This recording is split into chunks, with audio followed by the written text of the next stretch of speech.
Chancellor splits with the Prime Minister to urge a softer Brexit as MPs vote right now on whether to leave the EU without a deal.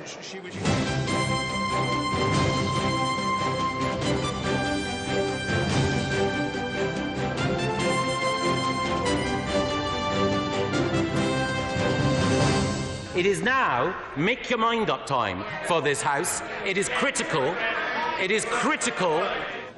Good evening. Within the hour, there will be crucial votes here, votes which will help determine the future of this country.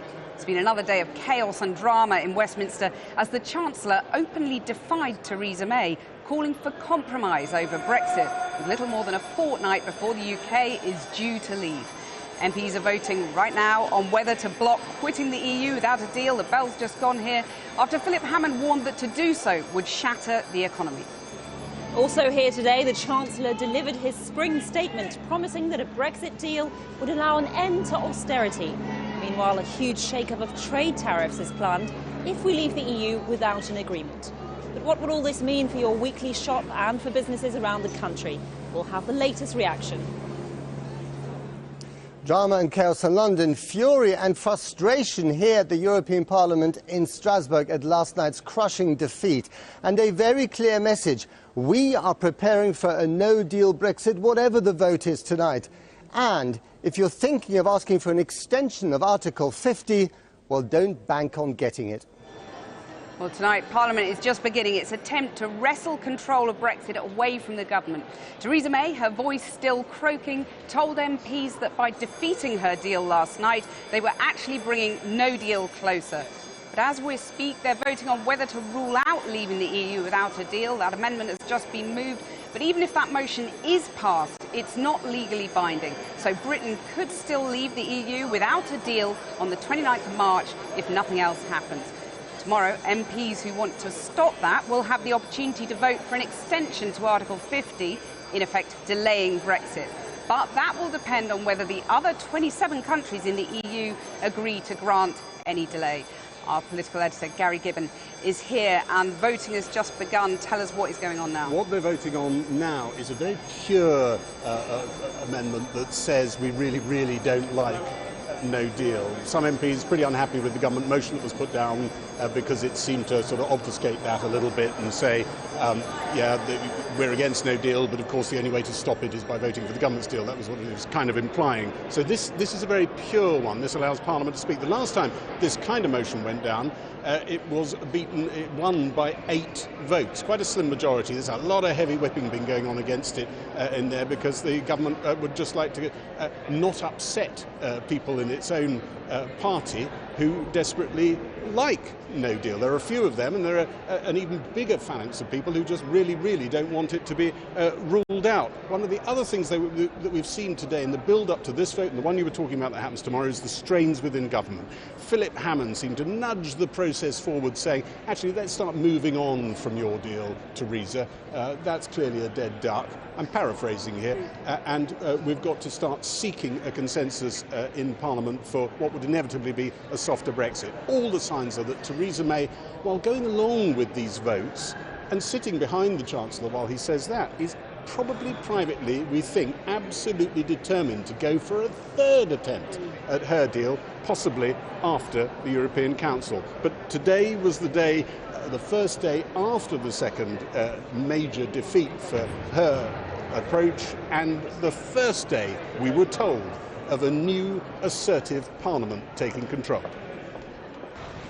The rituals of normal government continued today. The Chancellor delivered his spring statement. The Prime Minister headed to Parliament for questions. But last night, Parliament inflicted a second thumping defeat on the government's Brexit strategy. And MPs today are talking about Parliament now asserting itself over government, growing in authority to take control of a Brexit process that is way behind schedule and out of control. Yeah, I think that's probably not an unreasonable assessment. And I don't actually think it's necessarily a bad one either. At the head of the executive, of course, Theresa May. Her voice wasn't strong enough to take part in today's debate on whether MPs want no-deal Brexit or not. Instead, Michael Gove, the man she sacked on coming to number 10, laid it on with a trowel. And can I begin by paying tribute to our Prime Minister. She may temporarily have lost her voice, but what she has never lost and will never lose is a focus on the national interest. I think it is only appropriate that on all sides of the House, whatever political differences we have, we recognise the way in which the Prime Minister always, always, always puts country first, and we are fortunate to have her in that position. She knows this sort of stuff only gets said when you're under threat. I think she's lost all of her authority with regard to Brexit. I mean, I think we no longer respect what she has to say on the subject at all. And frankly, it doesn't really matter what she says, because we'll make up our own minds on the matter. Prime Ministerial authority was under pressure in Cabinet, and some ministers bristled at the idea that they wouldn't be allowed to vote for what's been called the Malthouse Compromise Amendment. They pushed back, and the Prime Minister had to concede a free vote. Despite last night's defeat for the Prime Minister's deal, several ministers said they were sure Theresa May would bring it back a third time and wasn't finished with it. But the Chancellor, delivering his spring statement, gave a pretty blatant signal. He thinks the Commons needs to move on and search for cross-party compromise on a softer Brexit. Mr. Speaker, last night's vote leaves a cloud of uncertainty hanging over our economy, and our most urgent task in this House is to lift that uncertainty. Tomorrow, we will have the opportunity to start to map out a way forward towards building a consensus across this House for a deal we can collectively support to exit the EU in an orderly way. Philip Hammond just was standing there in the House of Commons saying we now need to seek out a deal, not the deal, a deal, and find a consensus. She looked like she'd swallowed a wasp sitting behind him. Well, I think Philip Hammond is right to say that her deal, that the Prime Minister's deal, having been rejected twice by a three-figure margin, that deal now doesn't look like it's ever going to get through. At a certain point, we need to stop flogging a dead horse and start looking for other compromises. That process could start tomorrow. Today's debate also billed as a moment for Parliament to assert itself and vote on a no-deal Brexit. Though some MPs complained the government motion didn't clearly state the option. The cat's now out of the bag, Mr. Speaker. On his own admission, this motion does not take no deal off the table. Now, Mr. Quite, Theresa May said. Her point, you only stop no deal if you back my deal. Ministers were in the last hour called to a special cabinet meeting in Parliament. Theresa May is believed to be trying to win backing for indicative votes, maybe for a short extension of the Brexit deadline. Brexiteers say they're confident they could frustrate any attempt to put a delayed Brexit date into law. No, there are all sorts of things you can do by way of talking. I spent 700 hours on my feet discussing the entirely absurd subject of fox hunting. Now, if I can do that, I can tell you I can think about 7,000 hours on my feet discussing this extremely important matter of the SSI. So I don't believe you can get through by any stretch of the imagination. You can talk it out, you can find a way of stopping it. All sorts of parliamentary shenanigans. Critics of Theresa May's deal are convinced she's trying to play her own tactical game, nodding to an assertive Parliament, but with every intention of trying to give the government's own negotiated deal one more try. Well, amid the political mayhem, the Chancellor stuck to the date he had in his diary and delivered his spring statement, giving us a snapshot of the economy's performance and hints of spending to come. Our business editor, Siobhan Kennedy, was watching. Siobhan, a curious statement. Well, Fatima, I'll come to the Chancellor in a moment, if that's OK. There were two big business and economic stories today. There was the spring statement and there was this issue of tariffs. Now, as you'll hear from the CBI you're talking to later, in trying to soothe business fears by zeroing tariffs on the majority of products in the event of a no deal, perversely, the government today seems to have done the opposite, to have invoked business anger, particularly in Northern Ireland. And the issue there, of course, is because tariffs have unintended consequences and there was very little consultation. More on that later. As for the Chancellor, this was a spring statement that was low on numbers really in announcements and very high on politics. And a very interesting shift I think we saw from the Chancellor today, who up until a few weeks ago was insisting that no deal had to be kept on the table as a bargaining chip. Well, today he appears to have abandoned that stance altogether. He wants it off the table as soon as possible. Here's how today panned out.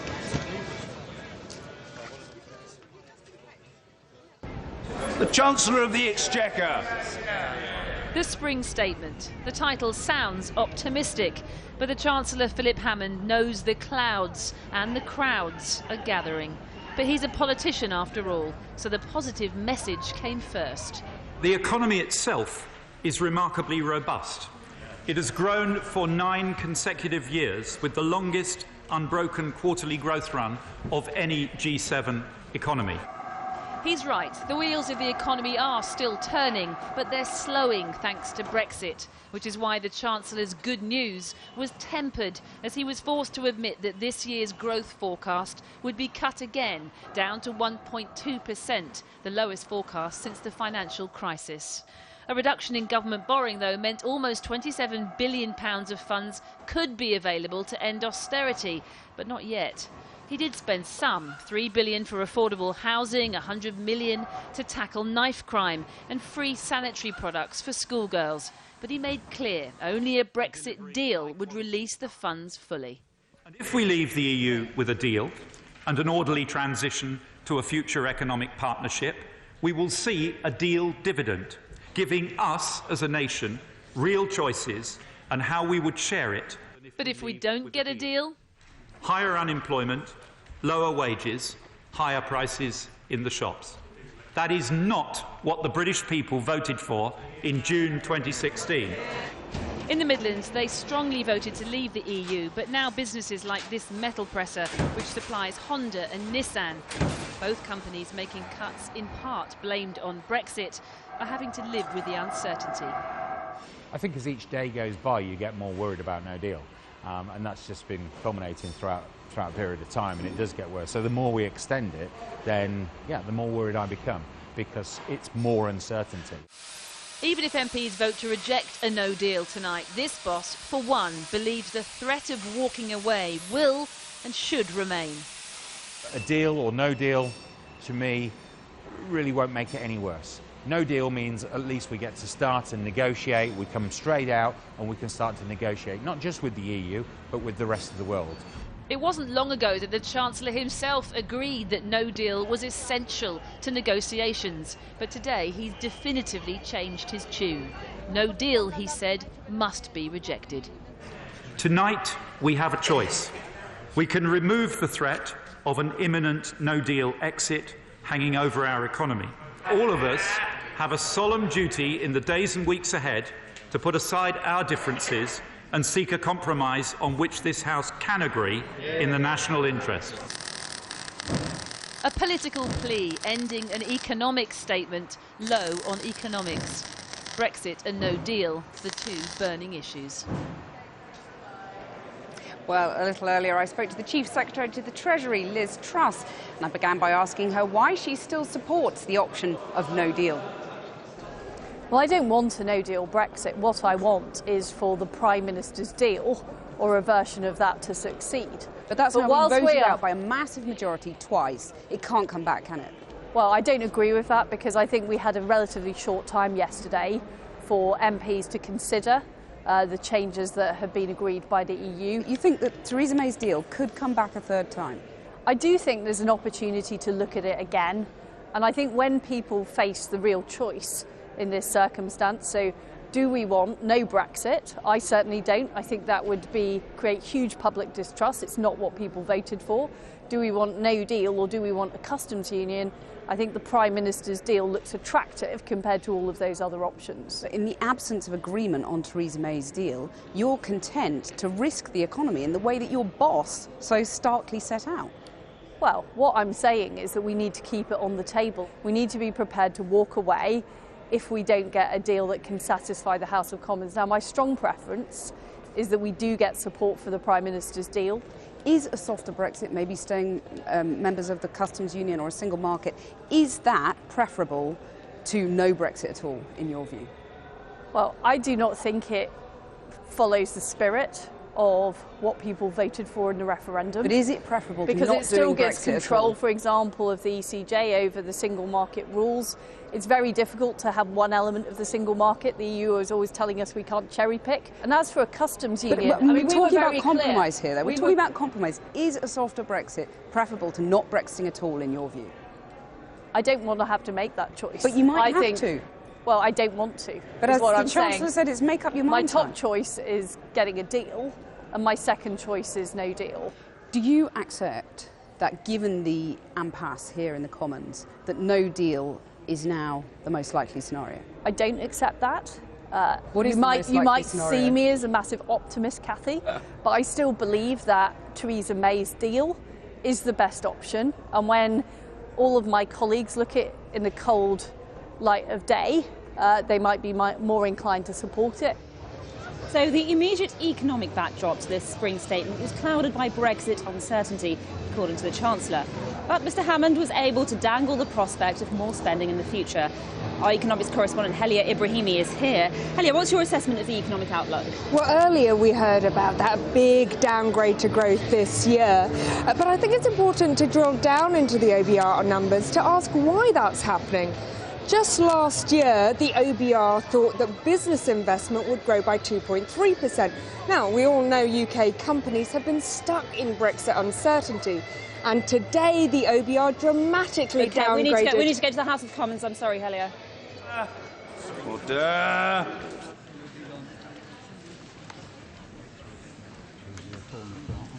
The ayes to the right, 312. The noes to the left, 308.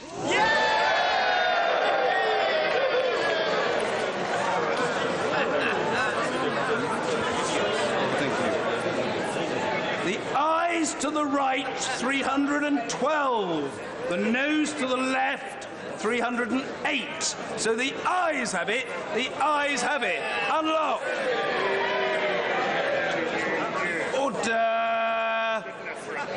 Order. We come now to Amendment F for Freddie, in the name of the Right Honourable Gentleman, the Member for Ashford. Well, that was the first of tonight's votes, and it was a vote to take no deal off the table. Gary Gibbon is here again. Explain what just happened.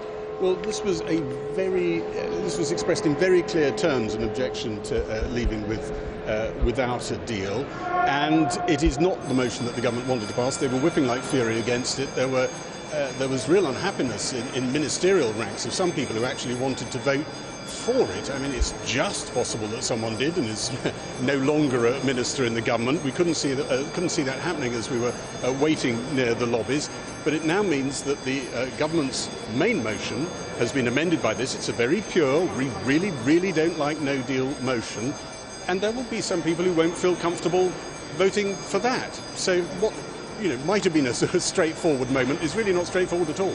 And it was a very narrow victory. It was narrow. It was narrow last time. It was a victory of 8 last time, 4 today, and it was a very, very tight whipping operation. And there was quite a lot of abuse being thrown at the whips just now as people were going through the voting lobbies, I'm told, for the way that they had handled the entire day. Because, of course, the whips are not whipping against the Malthouse deal. No, so this is the vote that we're going to move to now. This is the option that an awful lot of Brexiteers worked up in really amongst themselves originally, but now some Remainers have come on board as well. It's become a real cult thing in the Conservative Party. It's almost the one thing that unites an awful lot of Tories. It'll be interesting to see how many votes it gets. It won't pass, but an awful lot of Tories will point at it and say, look, Theresa, this is more popular than your approach. Does this first vote change anything, given that legally, no deal is still the default option, isn't it? There is still an element in all these votes where this is the House of Commons pinning its wish list to the fridge. It doesn't actually change the law. That will require perhaps something like the government putting through a statutory instrument that could say, actually, this is the new date on which we leave. It isn't the 29th of March, so you can no longer tip into no deal on the 29th of March, but we're a bit of a way off that. We haven't had anything like that announced. Maybe Theresa May will tell us something like that later today. Well, might that be what the Chancellor was driving at when he was talking about compromise?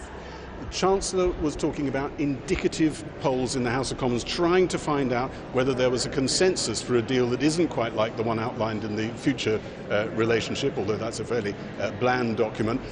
whether you can get the House of Commons to back this Brexit deal if it thinks it's definitely going to get staying in the single market, staying in the customs union, that kind of thing. That's what he was saying. Very naughty thing to be saying right in front of the Prime Minister, who really doesn't like the idea at all. But May, as we speak, May have just finished a cabinet meeting, which ended just before these votes, turning around to the cabinet and saying, actually, I think we need to go down this route for a bit. Very briefly, we do have a consensus as of this first vote to take no deal off the table, but we had that already, didn't we? Consensus might be pushing it, but yeah, there was a vote like this before. Gary, thanks very much. We'll be back with you later. Now over to Fatima on the Green. Thanks, Kathy. Well, with me now is Rain Newton-Smith, who's Chief Economist for the Confederation of British Industry. Rain, thanks for joining us. Your reaction, first of all, to the fact that Parliament has decided it does not want Britain to leave the European Union without a deal? Well, look, that's going to be hugely reassuring to business that, you know, we've taken no deal off the table for now. But for the moment, though, we still know that in 2 weeks' time, unless something else changes, we could still face... Yes, legally we are still leaving without a deal. Absolutely. And so I think businesses will feel a bit more reassured. But what we need to see now is some kind of credible plan. We need to see an extension. And during that extension period, we need a real plan for how we move forward, how we end up with a proper withdrawal agreement, a transition period, and the ability to negotiate our new relationship with the European Union. That's what we need to see now. So we need to see compromise on both sides of the House to get there. We heard earlier Philip Hammond talking about the Conservatives as still being the party of business. Do you feel that's true?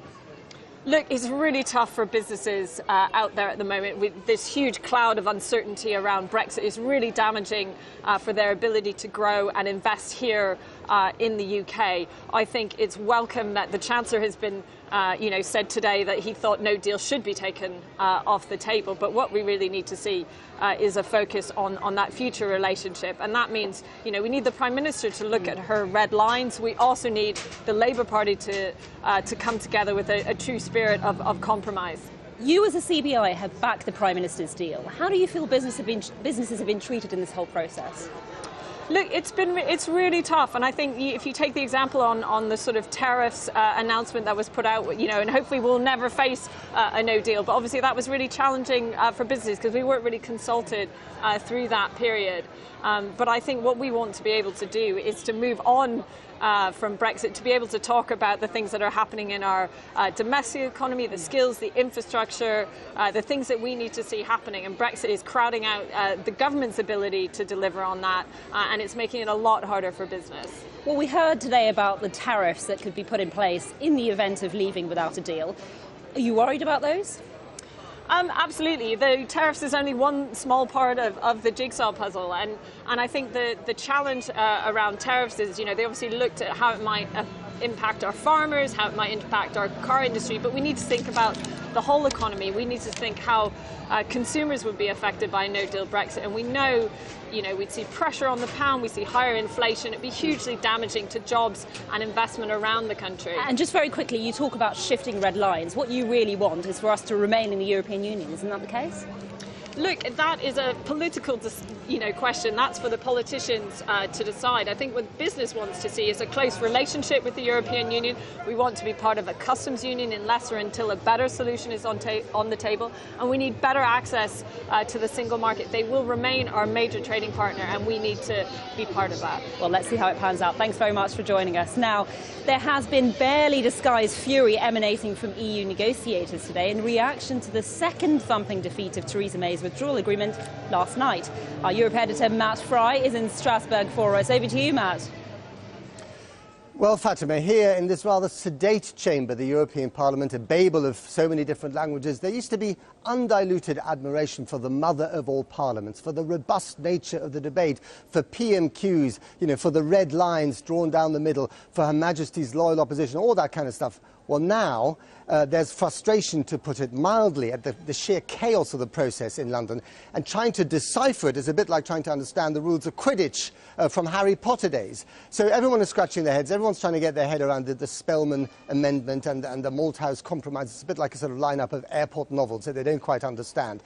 But one thing they do understand, which is that whatever happens tonight in these votes, and the one that we've just heard, they're not going to take no deal off the table. They are preparing for no deal because more and more people here think that is the most likely scenario. And when it comes to any extension of Article 50, which might be requested as of tomorrow, their message is very clear.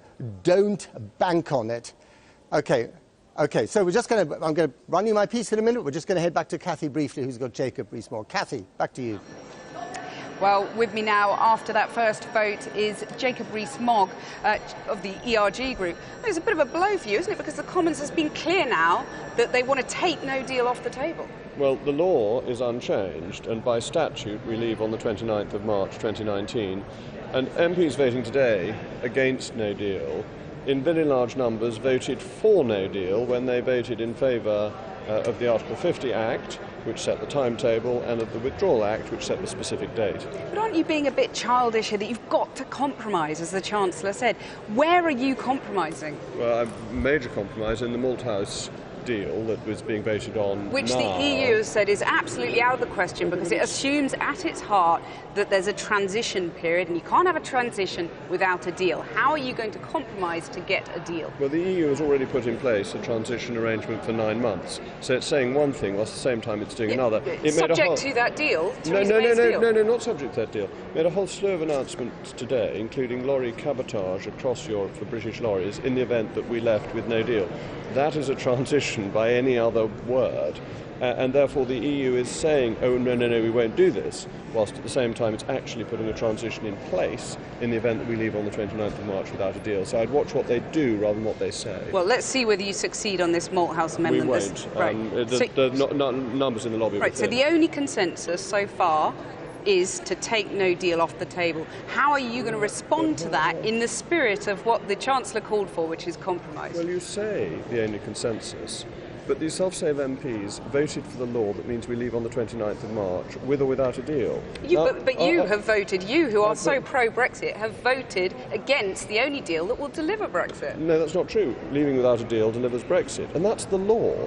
It's in the Withdrawal Act. The date of the 29th of March is in the Withdrawal Act. It can only be changed, first of all, if the government asks for a delay, then if the EU grants one, and then if a statutory instrument is passed.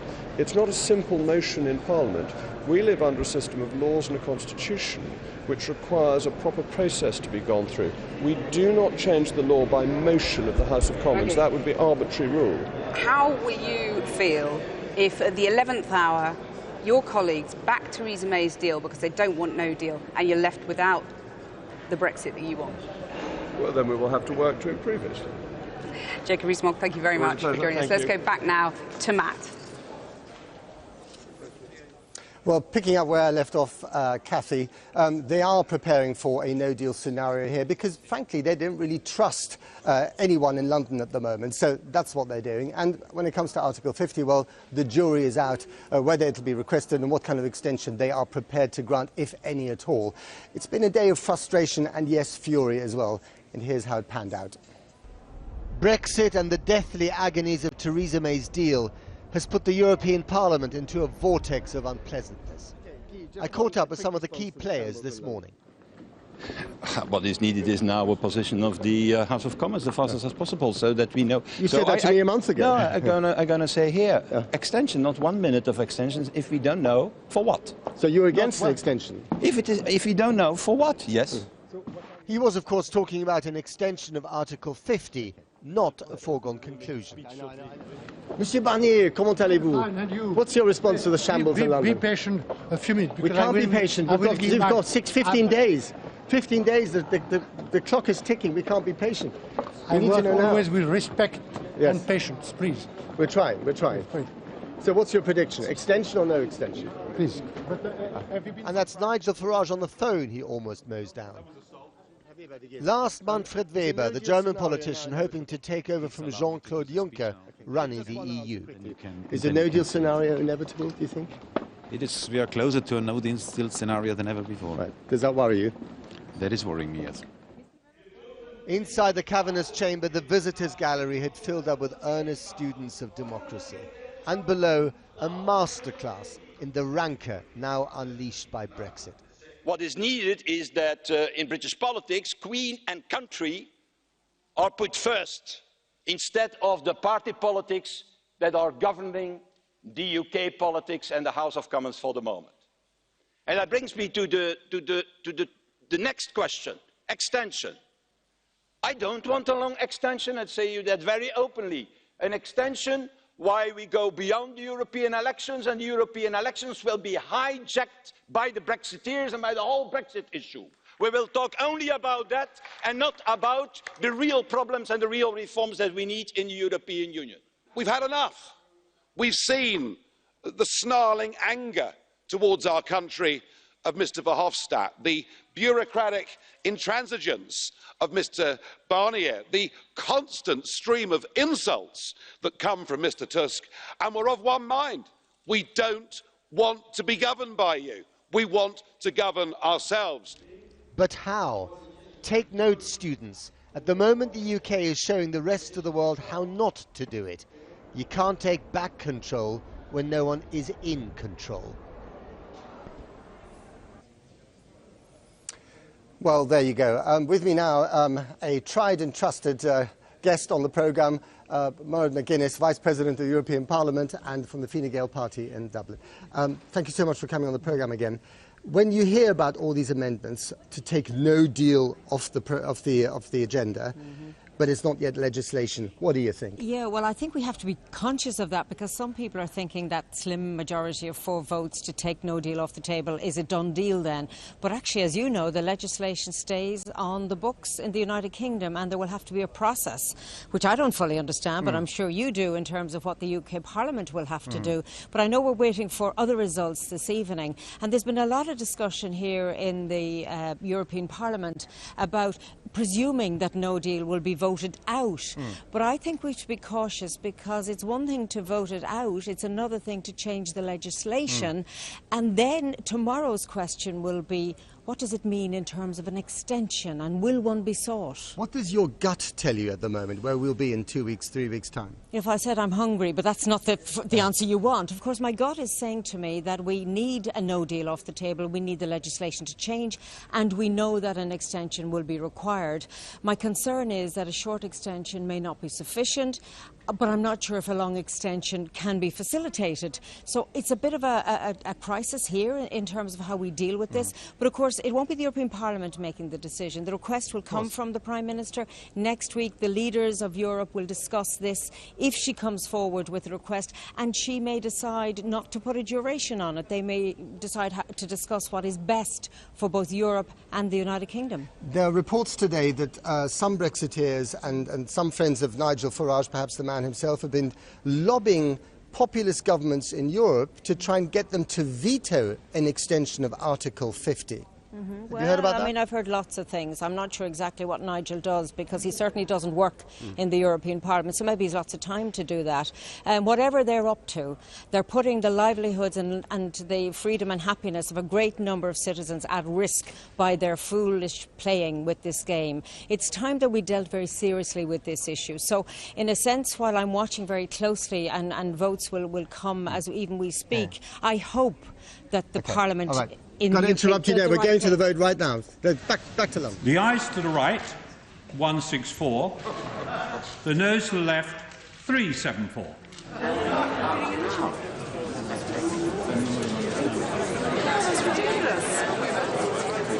The ayes to the right, 164. The noes to the left, 374. So the noes have it. The noes have it. Unlocked. Order. The question is the main motion as amended. That is to say, as amended by... Well, that's the second vote coming in. The amendment's been defeated. I've got Gary here with me now. Take us through what that means. So this was some of the Brexiteers would call it their sort of dream scenario. Some of their opponents would say it was a complete fantasy. That the EU would never buy it as a solution. Basically, you come out of the EU, and instead of all those sort of 500 pages of treaty, you put that to one side, and you do what someone called a sort of pay-as-you-go deal with the EU.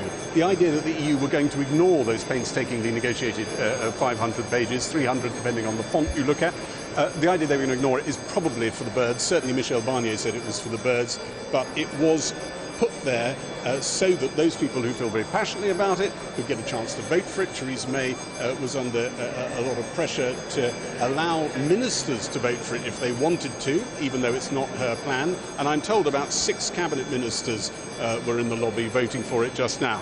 But it has probably now had a discreet and quiet burial. That wasn't an incredible turnout. I think some of the people backing it were hoping they'd get an awful lot more than that.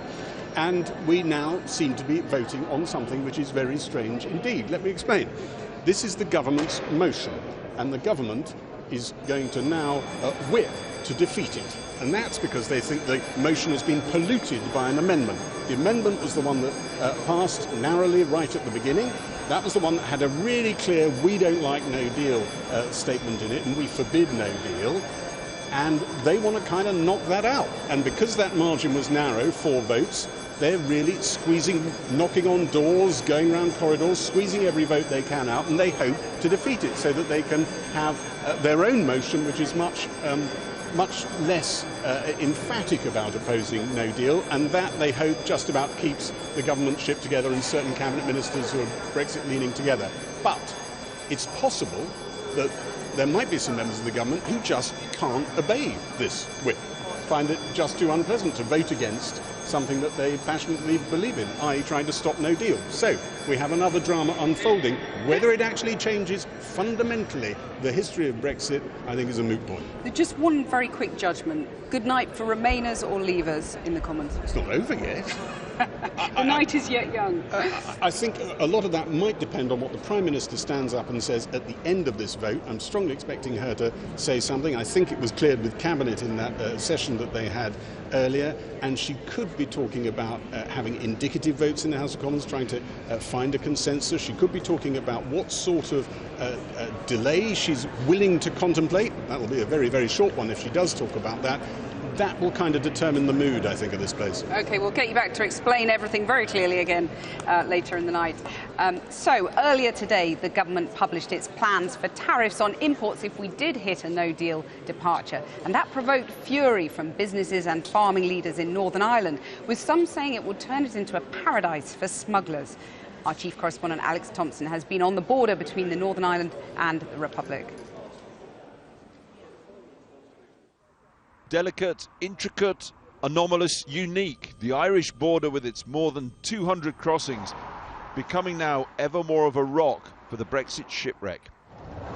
This morning's announcement of no tariffs for Irish goods coming north, but large tariffs if they move on into a no-deal Brexit UK, slammed by business and commercial leaders across Northern Ireland. What has been proposed here, if we crash out in 16 days' time, is that the door's been closed in our face for all our trade going south, but the door's been flung open and allowing the world to come in and punch us in the face. And that's a scenario that can only lead to one thing, which is the destruction of businesses and the jobs that come with them. Moreover, it's been described as turning the border into one giant honesty box. Self-declaration as goods potentially flood into Northern Ireland as a backdoor to the UK, legally and not so legally. And across bridges like this, the frontier between north and south, Strabane and Lifford, Tyrone and Donegal, UK and EU. Well, this morning civil servants at the Northern Ireland office have been attempting to explain what their plan will mean to places like the bridge behind me. And their words contain an absolutely memorable piece of civil servant speak. They say, we recognise that there will be challenges associated with this approach, including the unmonitored flow of goods into the UK and the potential for exploitation of any new system. In plain English, we're setting up a potential smuggler's paradise here, and we know it. Pregnant ewes across Northern Ireland are currently being fed up by farmers, equally fed up at potential tariffs that were announced at 7 this morning. Because it appears to mean no tariffs for Irish beef, lamb or cheese heading north, but Northern Irish products going south will hit them. The main issue for us is the tariffs, and whether it's done electronically or by hard copy or whatever way it's done, it doesn't resolve the fact that we would have to pay £35 to £40 a lamb. That's the main issue. In Strabane, they've barely had time to absorb a plan which is hypothetical and only arises if a no-deal Brexit somehow happens. But people here know the border and the political tensions it creates are anything but hypothetical. Everything's good. Peace. And peace, exactly. And I don't know where this is going to lead. And nobody seems to know any more than I do. What worries you about the bigger picture? Well, the border, for one. Right. Especially for people around this area, you know, it's going to be a big issue. Is it? Yeah. Right. Nobody wants that back again. And fittingly enough today, the frontier river foil is in spate. Its peaty waters dark and turbulent, angry and confused. Alex Thompson, Channel 4 News, Strabane. Now, some other news. Within the last hour, the United States has announced it is grounding all Boeing 737 MAX 8 jets following 2 fatal crashes in the last 5 months. At least 40 countries have already suspended use of the aircraft after the Ethiopian Airlines crash on Sunday, where 157 people died. Well, Danny Eisel is live in the city of Renton, near Seattle, where the Boeing jets are made. Danny. Well, these are the jets in question, the 737 MAX 8 models being built as we speak. And the workers here at this Boeing plant, well, they're finding out on their lunch break this news that the US has joined this long line of nations lining up to ground this particular aircraft. Now, the US has bowed to international pressure, to domestic bipartisan political pressure, and concern from pilots groups and unions representing aviation workers and experts. So President Trump has now announced that all 737 MAX 8 models in the air right now, they will be grounded once they land at their destinations. It's bad news for Boeing, and President Trump says they'll have to find the problem, and they will find the problem. It means that the US and Canada, who only decided to ground the aircraft this morning as well, have allowed passengers in their airspace to fly in this particular model for the past days, when all the rest of the world's nations have taken different advice. It also means that some of those we spoke to flying on a MAX model into Seattle overnight, well, they will be among the last passengers in the world to do so, at least for the time being. Southwest Flight 2339 lands an hour late in Seattle and empties its weary cargo. Welcome to Seattle, ladies and gentlemen. A short hop from Sacramento, but at this time of night, long enough. Fussing with lugging bags and cursing delays, few are worried about the inner workings of the plane that brought them here, even when the rest of the world has grounded the model they just arrived on. Did you realise that you'd flown in on a Boeing 737 MAX 8? No, I didn't realize that. Would it have concerned you had you known that Europe and the UK and India and China, they're not flying these planes at the moment? Yeah, it would have concerned me. I would have done something maybe to rearrange the flight. Lynn Ann Lasensky was worried enough to call ahead. Just because there had been so many significant issues that had been addressed in the media, and of course it's a concern, and I'm responsible for students, and so I wanted to make sure that we were safe. Carousel 16 next to the backside office. I don't necessarily say I put my trust in the regulators, however, I put my trust in God. I can't 100% be sure that I'll look up the model, but I think I would probably be a little bit more conscious about it. More than 40 countries now have grounded the model. It follows 2 major disasters involving the MAX 8 in the last 5 months. In Indonesia in October, 189 people died when a Lion Air flight plunged into the Java Sea. And Sunday's crash in Ethiopia killed all 157 on board.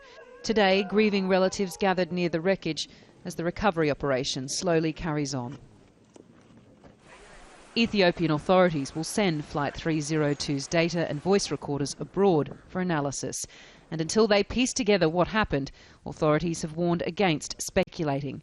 Still, Boeing's MAX 8 model is under intense scrutiny, in particular their anti-stall system. It's designed to counter a MAX 8's nose rising too high after takeoff.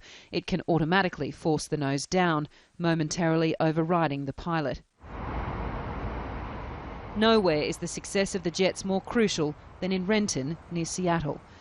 All of the MAX 8 models are made here, and Boeing is a huge employer in this area with some 12,000 staff. None of them were willing to speak with us publicly about what the mood's like at the moment on the other side of those turnstiles. One man did tell us that everybody on the factory floor is really sad about what happened. Another told us he's still glad he's got what he calls a very good job. The company says it has full confidence in its product. Until now, America had too. Danny Isdale reporting there.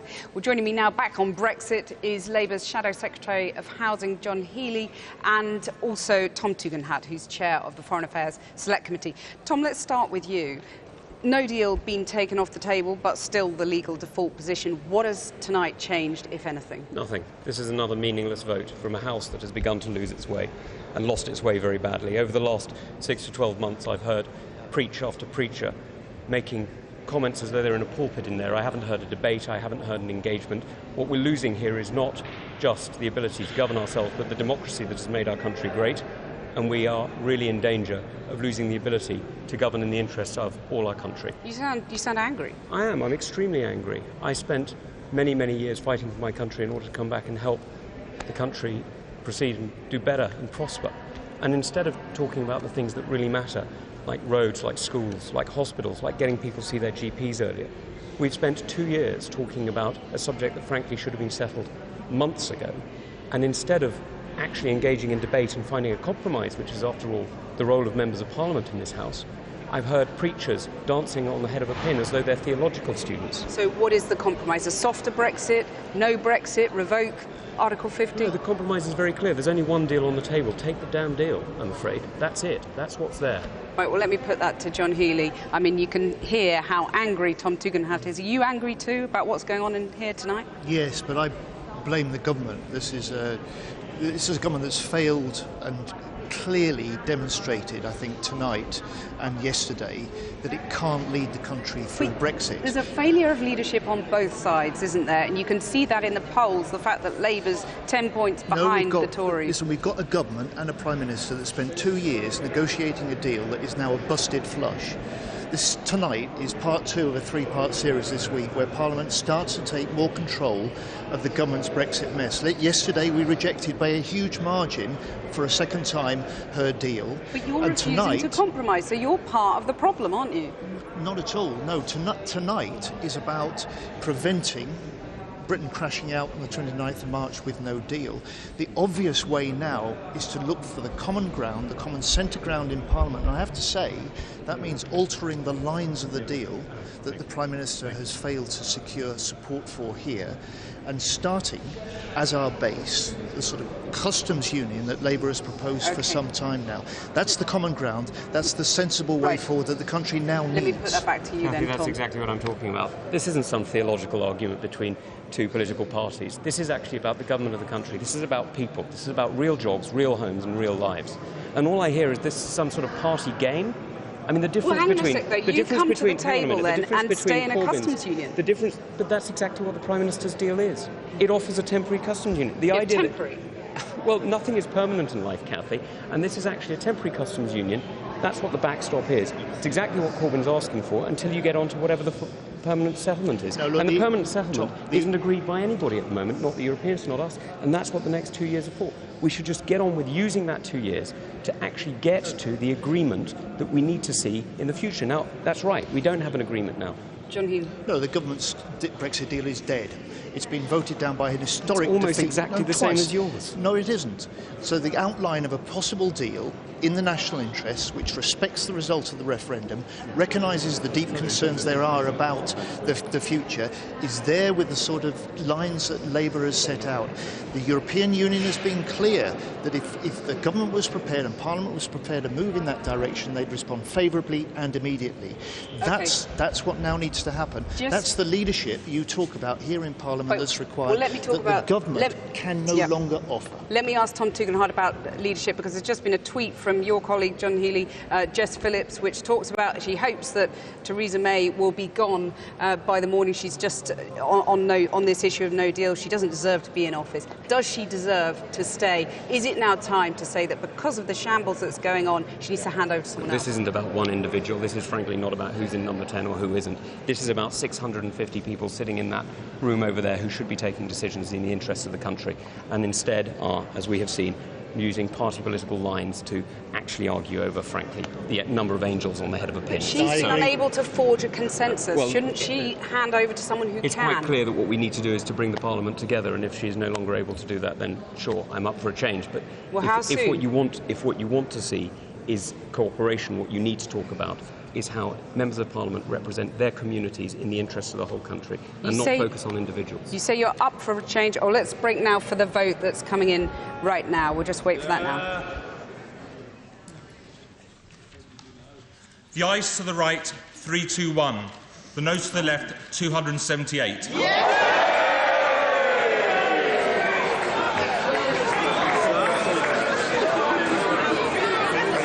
The ayes to the right, 321. The noes to the left, 278. So the ayes have it. The ayes have it. Unlock. Point of order, the Prime Minister. On point of order, Mr. Speaker, the House has today provided a clear majority against leaving without a deal. However, I will repeat what I have said before.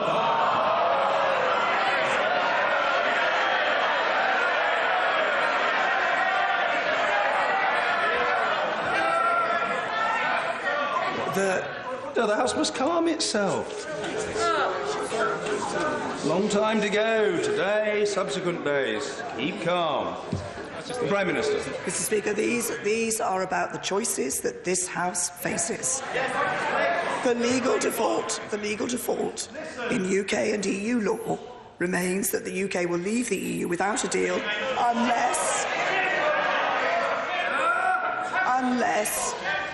unless something else is agreed. The onus is now on every one of us in this House to find out what that is. The options before us are the same as they always have been. We could leave with the deal which this government has negotiated over the past 2 years. We could leave with the deal we have negotiated but subject to a second referendum, but that would risk no Brexit at all.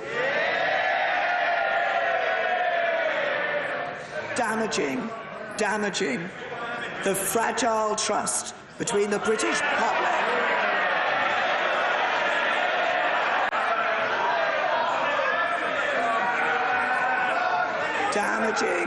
damaging the fragile trust between the British public and the members of this House. We could seek to negotiate a different deal. However, the EU has been clear that the deal on the table is indeed the only deal available. Mr. Speaker, I also confirmed last night... Order. The great likelihood, I await further comment, but I think I can say this without fear of contradiction, is that there will be further opportunities for these matters to be debated. But in the immediate term, please, let us have some courtesy. Of that, I think we can be sure. There will be further debate on these matters. The Prime Minister. Mr. Speaker, I also confirmed last night that if the House declined to approve leaving without a deal on the 29th of March 2019, the Government would bring forward a motion on whether the House supports seeking to agree an extension to Article 50 with the EU, which is the logical consequence of the votes over the past 2 days in this House. The Leader of the House will shortly make an emergency business statement confirming the change to tomorrow's business.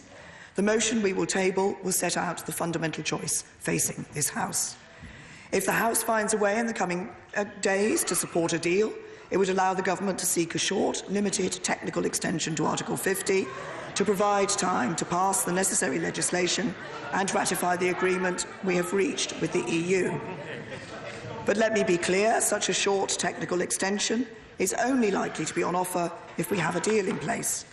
Therefore, the House has to understand and accept that if it is not willing to support a deal in the coming days, and as it is not willing to support leaving without a deal on the 29th of March, then it is suggesting that there will need to be a much longer extension to Article 50.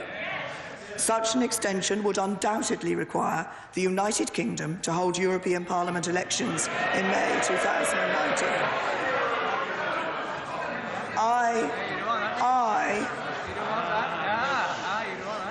I do not think that would be the right outcome. But the House needs to face up to the consequences of the decisions it has taken.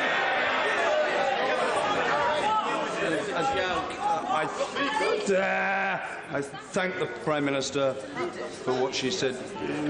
Point of order, Mr. Jeremy Corbyn. Thank you, Mr. Speaker. Mr. Speaker, tonight this House has once again definitely ruled out no deal. The Prime Minister said the choice was between her deal and no deal. In the last 24 hours, Parliament has decisively rejected both her deal and no deal. While an extension of Article 50 is now inevitable, the responsibility of that extension lies solely and squarely at the Prime Minister's door. But, Mr. Speaker, extending Article 50... Right, well, that's Jeremy Corbyn speaking there, responding to the Prime Minister.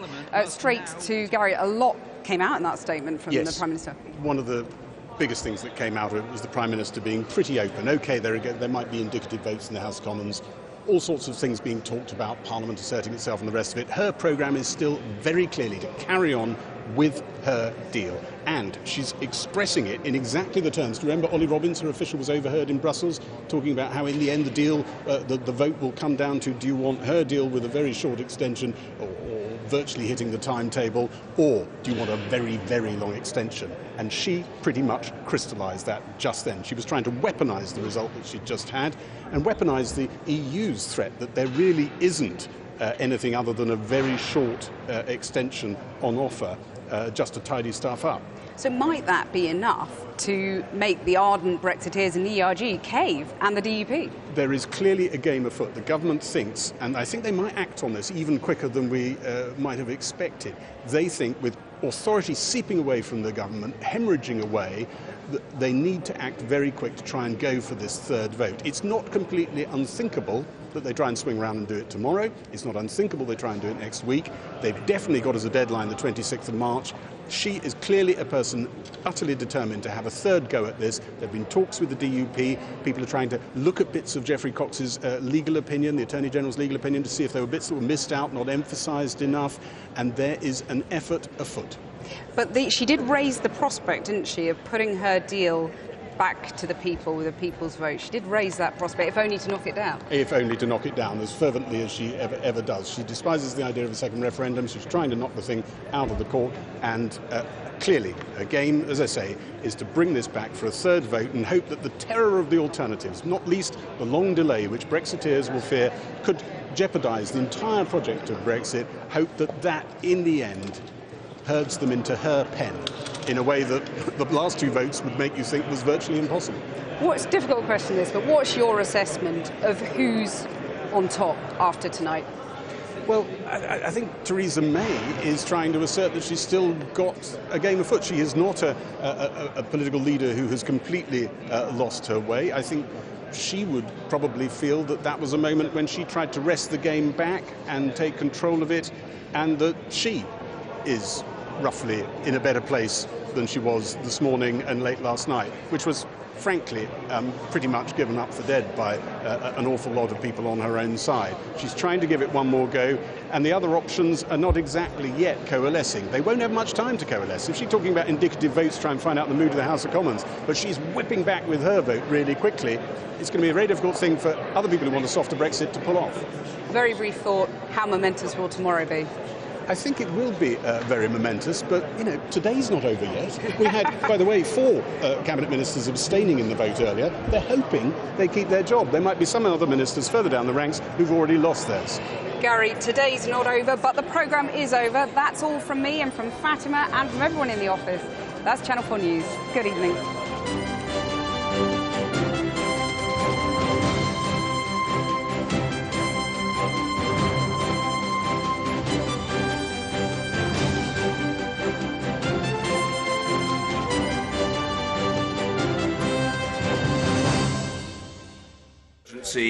Business statement, and we will see what is intended to take place tomorrow, and we may well learn tomorrow of what is intended to take place in subsequent days. There has been a clear expression of will by the House. I rather imagine there will be conversations amongst colleagues.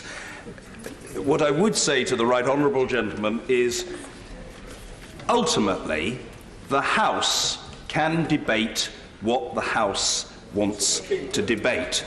And we will see what it wants to debate and what shape events take in the days to come. I don't want to express myself more forcefully than that, and I don't think that would be right. But the right honourable gentleman need be in no doubt that these matters will be fully debated, and members will have the opportunity to put their point of view, and in all likelihood many propositions will come to be tested. If the right honourable gentleman will forgive me, I'll just take the point of order first from Mr. Jacob Rees-Mogg. Thank you, Mr. Speaker. I wonder if you might be in a position to confirm that as a matter of constitutional fact, a motion of this House, though important, cannot override statute law.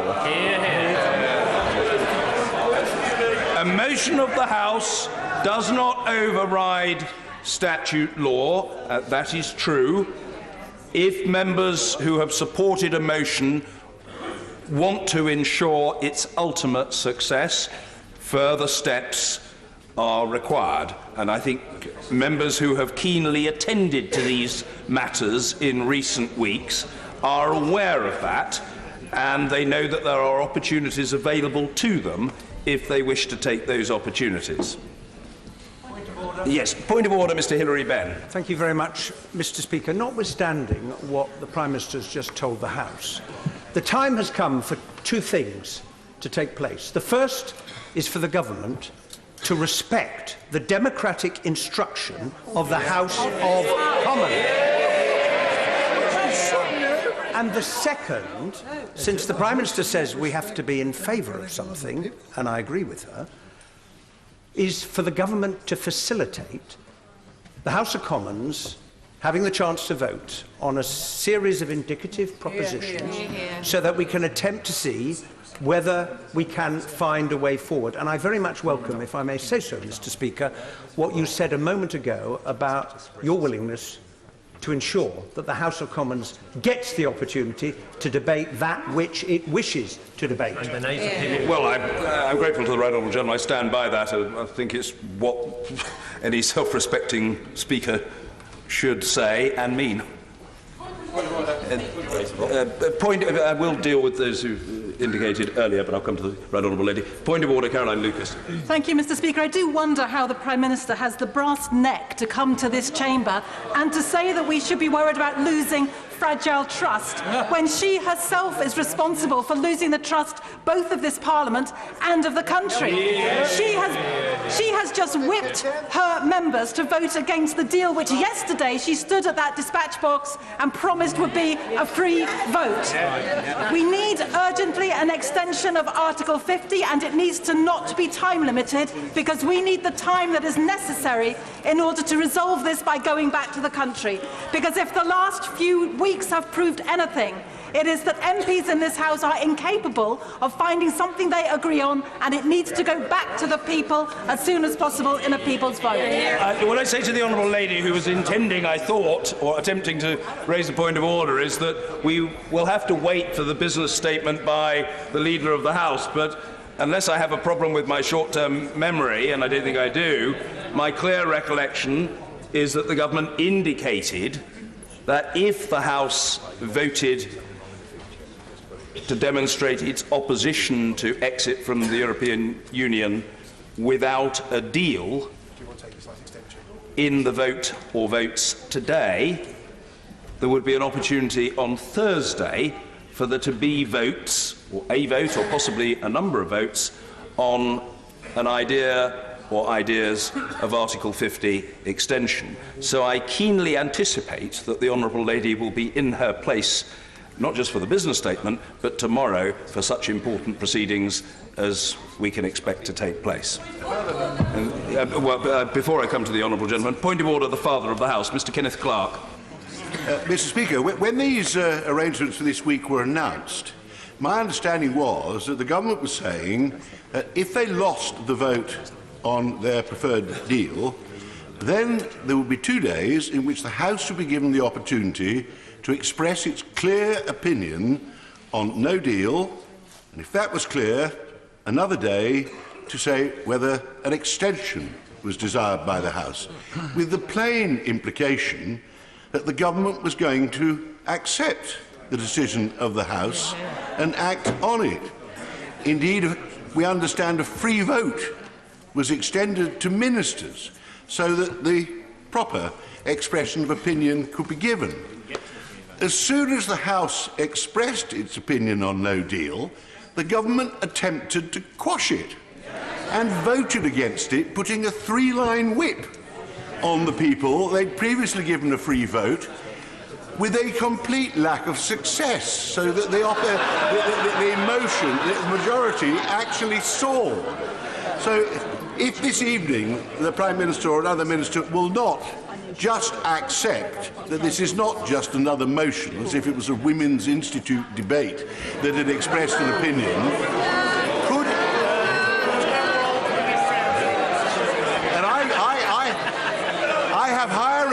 I have higher regard for Women's Institute's opinions than I do. I have a better regard than the government has for the opinions of this House. But can we have an assurance from somebody that tomorrow's debate is actually intended to set policy and is not just a mere expression of opinion? That's my serious point, though no doubt I'd be deluged with protests from Women's Institutes around the country. Example I chose. I repeat my complete respect for the opinion of all Women's Institute branches. I'm grateful to the Right Honourable Learned Gentleman for his point of order. My understanding, for what it's worth, is the same as his. That was the clear commitment. I'm sure that is what was intended, that was what was promised, that was what was understood, and I'm sure that I have every expectation that the Leader of the House will reiterate today what's been said in recent days. It would be very strange if that weren't the case, but I have no reason to believe that the government has suddenly shifted from the position it's taken in recent days. I have no reason to believe that. We'll have to wait to see, but I have no reason to believe that at all. Point of order, Angela Eagle. Thank you, Mr. Speaker. The House has spoken, and the will of the House is clear, but the government have given no indication so far that they are going to facilitate the will of the House becoming a reality by amending statute. In fact, if anything, I think the Prime Minister gave the opposite impression in her rather churlish response to the events of tonight. If the government, Mr. Speaker, decides not to facilitate us changing the statute, which would prevent us leaving without a deal on the 29th of March, in clear contravention of the just expressed will of the House, what, Mr. Speaker, can you do to facilitate this Parliament in ensuring that the government will not get its way? Well, I'm grateful to the Right Honourable Lady. My understanding is that the government has tabled its motion for tomorrow, and it might help colleagues if they obtain copies of it. I don't think it's for me now to read out the government's motion for tomorrow. No.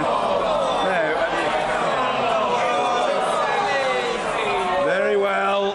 Very well. As I understand it, the government, in the name of the Prime Minister, and I thank the government for this, is tabling, or has tabled, a motion in the name of the Prime Minister that this House notes the resolutions of the House of the 12th and 13th of March and accordingly agrees the government will seek to agree with the European Union an extension of the period specified in Article 50, subsection 3, agrees that if the House has passed a resolution approving the negotiated withdrawal agreement of the framework for the future relationship for the purposes of section 13(1)(b) of the European Union Withdrawal Act 2018 by 20th March 2019, that the government will seek to agree with the European Union a one-off extension of the period specified in Article 50, subsection 3 for a period ending on the 30th of June 2019 for the purpose of passing the necessary EU exit legislation, and notes that if the House has not passed a resolution approving the negotiated withdrawal agreement and the framework for the future relationship for the purposes of section 13(1)(b) of the European Union Withdrawal Act 2018 by the 20th of March 2019, then it is highly likely the European Council at its meeting the following day would require a clear purpose for any extension, not least to determine its length, and any extension beyond the 30th of June 2019 would require the United Kingdom to hold European Parliament elections in May 2019. That is the order. That is the government's motion on the paper for tomorrow. That motion, of course, is amendable. That motion is amendable. So if colleagues on either side or in any part of the House wish to submit amendments to that motion, they will have an opportunity to do so. And I'm speaking on my feet and off the top of my head, but the same logic will apply in respect of that motion as has applied over the previous 2 days, namely that any amendments to it tabled before the rise of the House tonight will appear on the order paper tomorrow. However, if there are manuscript amendments tabled after the rise of the House but before 10:30 a.m. tomorrow, they will be accepted for consideration by the Chair, by me. I would very politely suggest to the Honourable Lady, I will take one further point of order if necessary, well, I would very politely suggest that very soon we ought at least to hear the business statement by the Leader of the House. I will take two very briefly. Well, no, I don't want to. Can I politely suggest that it might be advisable to. I will take one who signalled to me, the Honourable Lady, the member for Wakefield, and then let's hear the statement by the Leader. And if there are then further points of order, I can take them. Point of order, Mary Cray. Grateful, Mr. Speaker, but the business motion that you've just read out at speed indicates that the government is clearly making this House a prisoner of its deal, because what it is saying is that we have to agree the deal by the 20th of March. And if we do that, we get the extension that this House is clearly going to be voting for tomorrow. When will the government allow this House to express any alternatives to the deal that the Prime Minister, despite having been defeated twice, is still trying to railroad through this place? And that is one of the merits of hearing about the business for next week. And there is also merit in colleagues conferring with each other, as, not surprisingly and with frequency, they do. Very well. Point of order, Anna Soubry. Speaker, it is a constitutional crisis, and I'm sorry if it bores people on that side of the House who have just voted as Conservatives for a no-deal Brexit. But in any event, Mr. Speaker, there is a real concern that time and again this House speaks, and we vote as you have seen this evening, and the response at the dispatch box is in effect for what we pass to be utterly dismissed. And somehow, Mr. Speaker, we seek your guidance as a House as to how we actually can have a genuine impact on the way that this Brexit is now conducted and how this government responds. We hear tonight that 4 cabinet ministers abstained. We hear of other ministers who have resigned.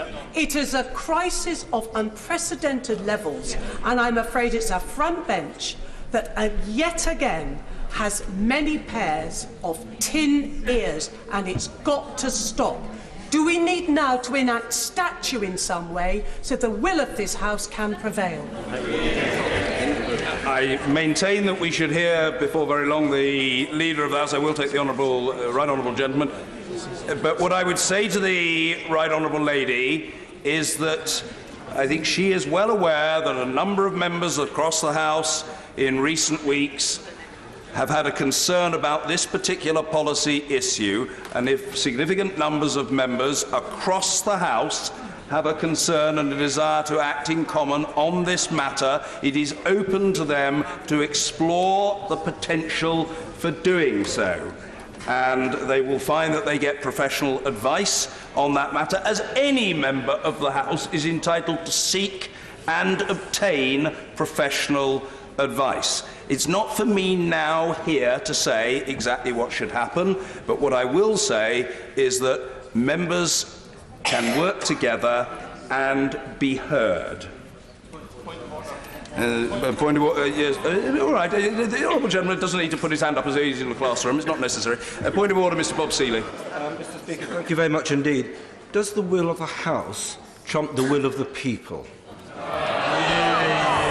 That is a very interesting philosophical question, and I'm sure that the honourable gentleman has focused on it.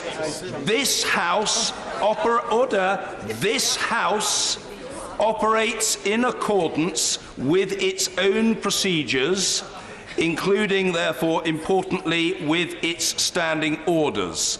It is not for me to seek to interpret the will of the people. The honourable gentleman is a most dedicated public servant and has now been in the House for a little over 18 months, may well feel that he's very close to his people, and I don't say that in any pejorative spirit. He may well feel he is, and that he is deeply attuned to the will of the people. I don't claim that I am, and it's not for the Speaker to be. It is for the Speaker to seek to facilitate the will of the legislature. Point of order, Pat McFadden. I'm grateful to you, Mr. Speaker. When the Prime Minister spoke at the dispatch box a couple of weeks ago to set out the arrangements for this week, she said if the House voted down her proposed deal, there would then be a vote on no deal today.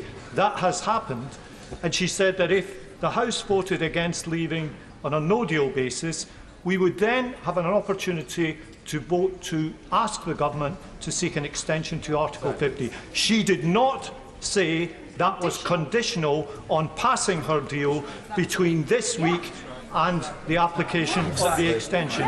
This motion, which the government had tabled, is a breach of the letter and spirit of the assurances given at that dispatch box a couple of weeks ago.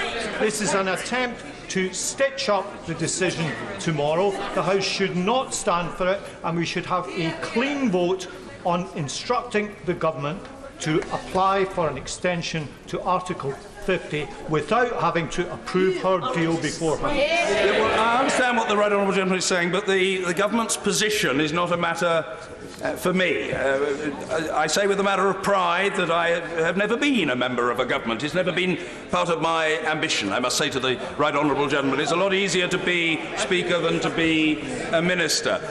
My responsibility is to consider amendments if they are tabled. That's my responsibility, and if members want to table amendments to the government's motion, they can do so, and I rather imagine from what the right honourable gentleman is saying that he would want to do so. Point of order, Mr. Ed Miliband. Mr. Speaker, further to that point of order, I want to echo what my honourable friend said. People across this House will have heard the Prime Minister unconditionally say that these days would be about a vote on whether we would accept no deal and then a vote on an extension, not a conditional vote. And the Prime Minister sits on the front bench shaking her head. Maybe she can, through you, Mr. Speaker, now explain why what you read out, Mr. Speaker, is not a conditional vote, because it sure sounds like it to us. No, okay. No, the Prime Minister is not seeking to raise a point of order at this stage. Point of order, Mr. Ian Mearn. I'm very grateful, Mr. Speaker, and I think this actually might be a point of order. I'm just seeking some clarification from yourself, because you did say that the tabling of manuscript amendments tomorrow would be until 10:30. Well, the business begins at 9:30, and I thought there might be some disparity there. So I can help the honourable gentleman. I appreciate that he was listening attentively. There is no contradiction or tension whatever. The honourable gentleman correctly surmises that the House tomorrow, as on every Thursday that we sit, will meet at 9:30. But I say this as much for the benefit of people listening to our proceedings as for the benefit of members. Question time is at 9:30. At 10:30 we would ordinarily have either urgent questions or move straight to the business statement from the Leader of the House. And I appreciate the honourable gentleman's concern, not just for colleagues, but for me, but I am perfectly sanguine about a deadline of 10:30 for the submission of amendments, and I am comfortable that I would be able to make judgments in time for the start of the debate, and for the debate to take place on an informed basis. So there is no problem there. Point of order, Neil Gray. Thank you for your forbearance, Mr Speaker. The House has spoken, and has spoken very clearly. It is asked to rule out no deal at any time. Now, you said in response to the honourable member from North East Somerset and in response to the right honourable lady from Wallasey that the opportunities would be open for opposition members to ensure that the will of the House was followed through. But given that the government is in charge of the order paper, would you not expect the government to be coming forward with the necessary legislation to ensure that no deal is ruled out at any time? Not sure that it's really for me to say that I expect one particular course of action or another. I feel now that I've been around a little while, and sometimes predictable things have happened, and sometimes some very unpredictable and even in some cases rather curious things have happened. So I've got used to all range of possibilities, and I don't think I would say that I expect this or I expect that. What I do expect, not specifically of the government, what I expect is that if members feel strongly dissatisfied with what is an offer to them, they will communicate with each other, and they will come forward, seek professional advice, seek my own, and attempt to ensure that what they wish to be debated as elected members of the legislature is indeed debated, and of course by definition not just debated but voted upon by the House. Right. Yes, point of order, Mr Peterbone. Following on to what you have just said, isn't it a fact that the moaning minis on the other side attacking the government, if they really had any guts, the way to do it is to table a confidence motion in the government. That's House traditionally down, not by some backdoor means. Perfectly legitimate. The honourable gentleman expresses his point of view with his characteristic force. It's open to people to table motions of no confidence. Of course it is. That is a perfectly proper course of action, and that can happen and does from time to time. I think we'll leave it there. If there are no further points of order, we come now to the emergency business statement by the Leader of the House, Andrea Leadsom. Mr Speaker, in light of tonight's decision, I should like to inform the House that tomorrow's business will now be a debate on a motion relating to an extension of Article 50. On Friday the 15th of March, the House will consider private members' bills. I shall announce next week's business tomorrow in the usual way. Thank you. Valerie Vaz. Mr Speaker, yet again we have an emergency motion to the House, and yet again we've only just had sight of this motion. My honourable friend has managed to give us copies of it. This is no way to run a government and no way to run a country. We've got a situation now where the government are voting against their own motions, which is a terrible state of affairs. The government is staggering from week to week, day to day and motion to motion. The country, Mr Speaker, deserves better. Thank you. Mr Speaker. Thank you, Prime Minister. Thank you. The Leader. Sorry. The Leader of the House. The Leader. No, the Leader doesn't wish to comment on that. No, fair enough. No, I mean it's a business statement, so she can respond if she wishes. No, she doesn't wish to do so. Very well. Mr Pete Wishart. Neither wonder does she choose not to respond, because that was quite a pathetic statement, given the events that have happened tonight, the chaotic cluelessness at the heart of government. The public must be watching this place and wondering what on earth is still going on, and the petulant response from the Prime Minister was quite unsatisfactory to the events that have just preceded that thing. This government is still determined to flog a dead deal, and at some point they're going to have to accept that this game is over. Now, we just got sight of this motion for tomorrow, and it seems to me that it's readily amendable.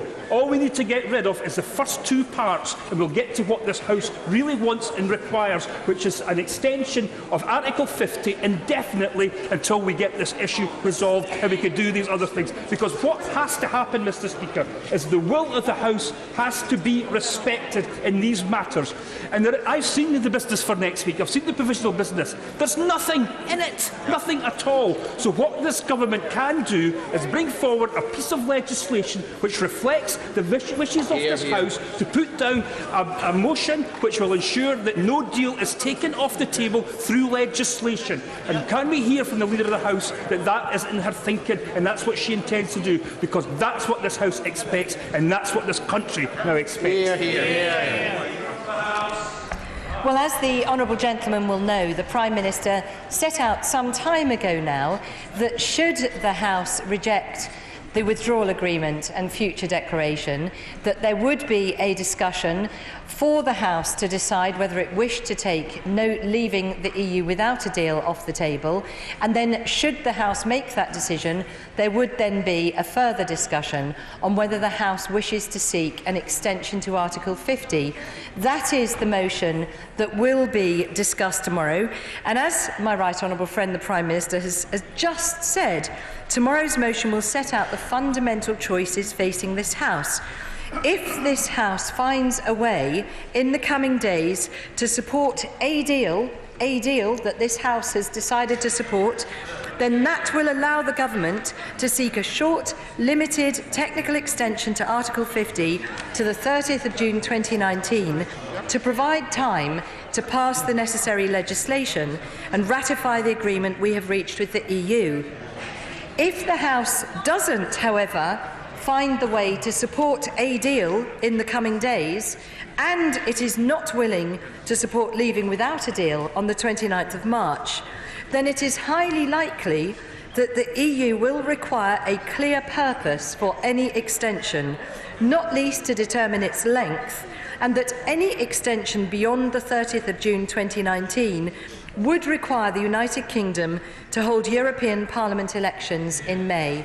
I hope that answers the honourable gentleman's question. Thank you. Chris Brandt. The motion that we now know is going to be debated tomorrow, and doubtless may be amended or subject to amendments, says that the House has to agree a motion on approving the negotiated withdrawal agreement and framework by the 20th of March. Does that mean that the government intends to bring forward the same motion as we have already dismissed in this session of Parliament on Monday or Tuesday of next week?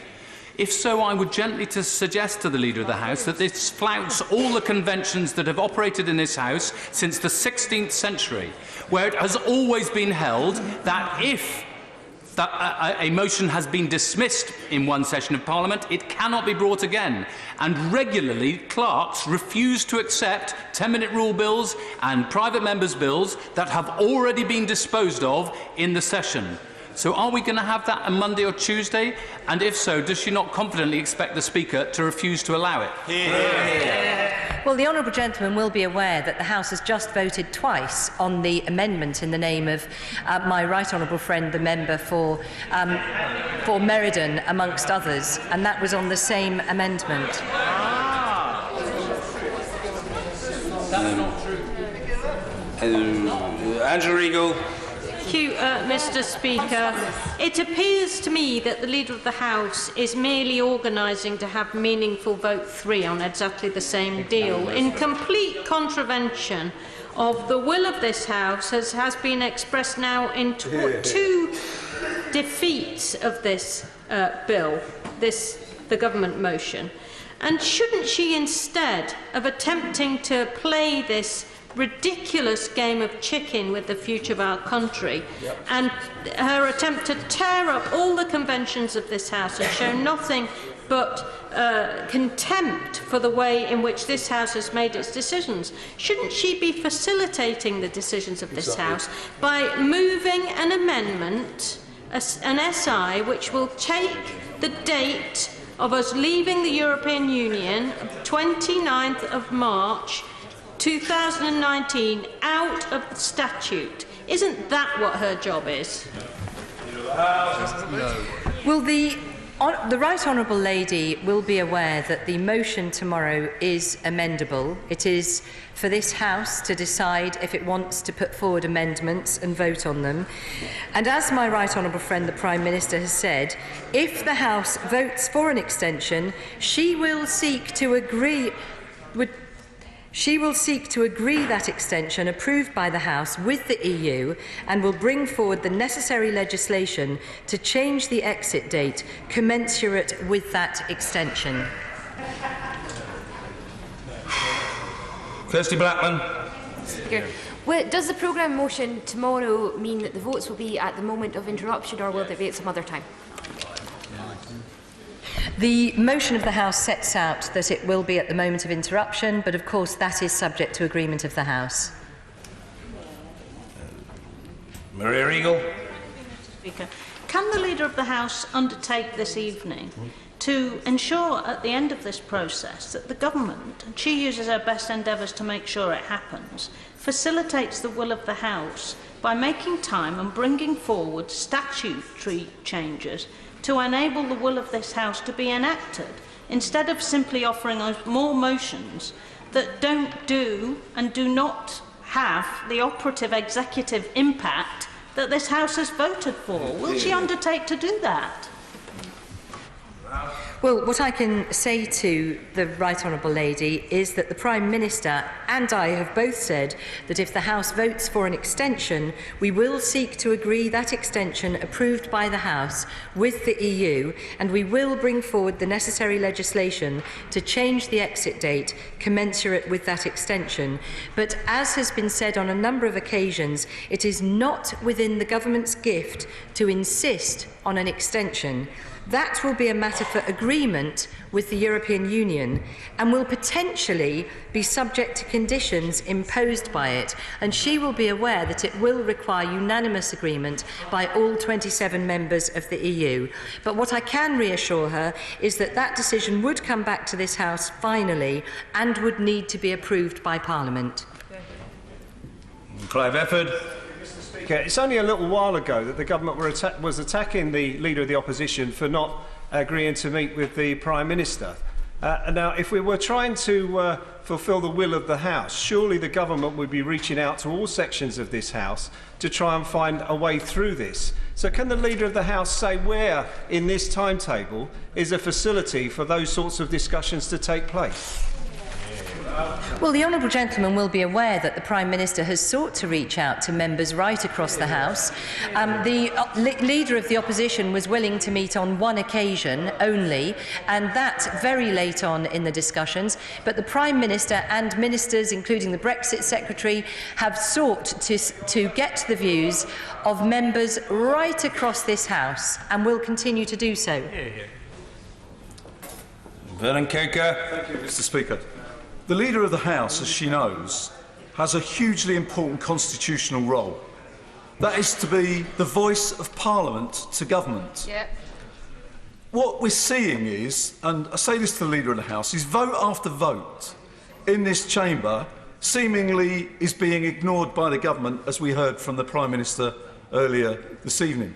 Tomorrow, the Leader has announced that we are to have a motion on extending Article 50. Which can be amended. What would the Leader say to me if this House passes those amendments, takes out the conditionality that the government have put into it? As we've seen over the last 2 or 3 votes, it appears the government will just ignore the vote. Yep. How is it that we can have confidence in the motions that we discuss, the motions that we pass, and how can we have confidence in the Leader who has demonstrated in other areas that she has spoken up for Parliament? She should be roaring to the executive that this will of the Parliament as being expressed is being ignored. What is she going to do about that? Well, what I would say to the Honourable Gentleman is I take very seriously my role as Parliament's voice in government, and at all times I seek to ensure that the views across the House are heard in government very clearly, and I will always stand up for Parliament in that way. And as I have always said, the government takes very seriously views expressed by this House. The Prime Minister has been clear that if this House votes for an extension, the government will seek to agree that extension with the EU and will bring forward the necessary legislation to change the exit date commensurate with that extension.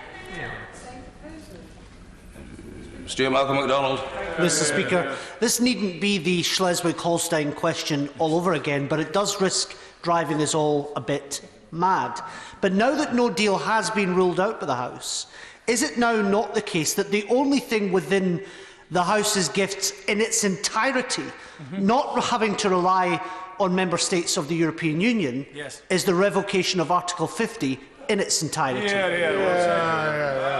Well, the honourable gentleman will be fully aware that the revocation of Article 50 would mean we were not leaving the European Union, and therefore we were in direct contravention of the will of the people expressed in the referendum, and the government will not be doing that.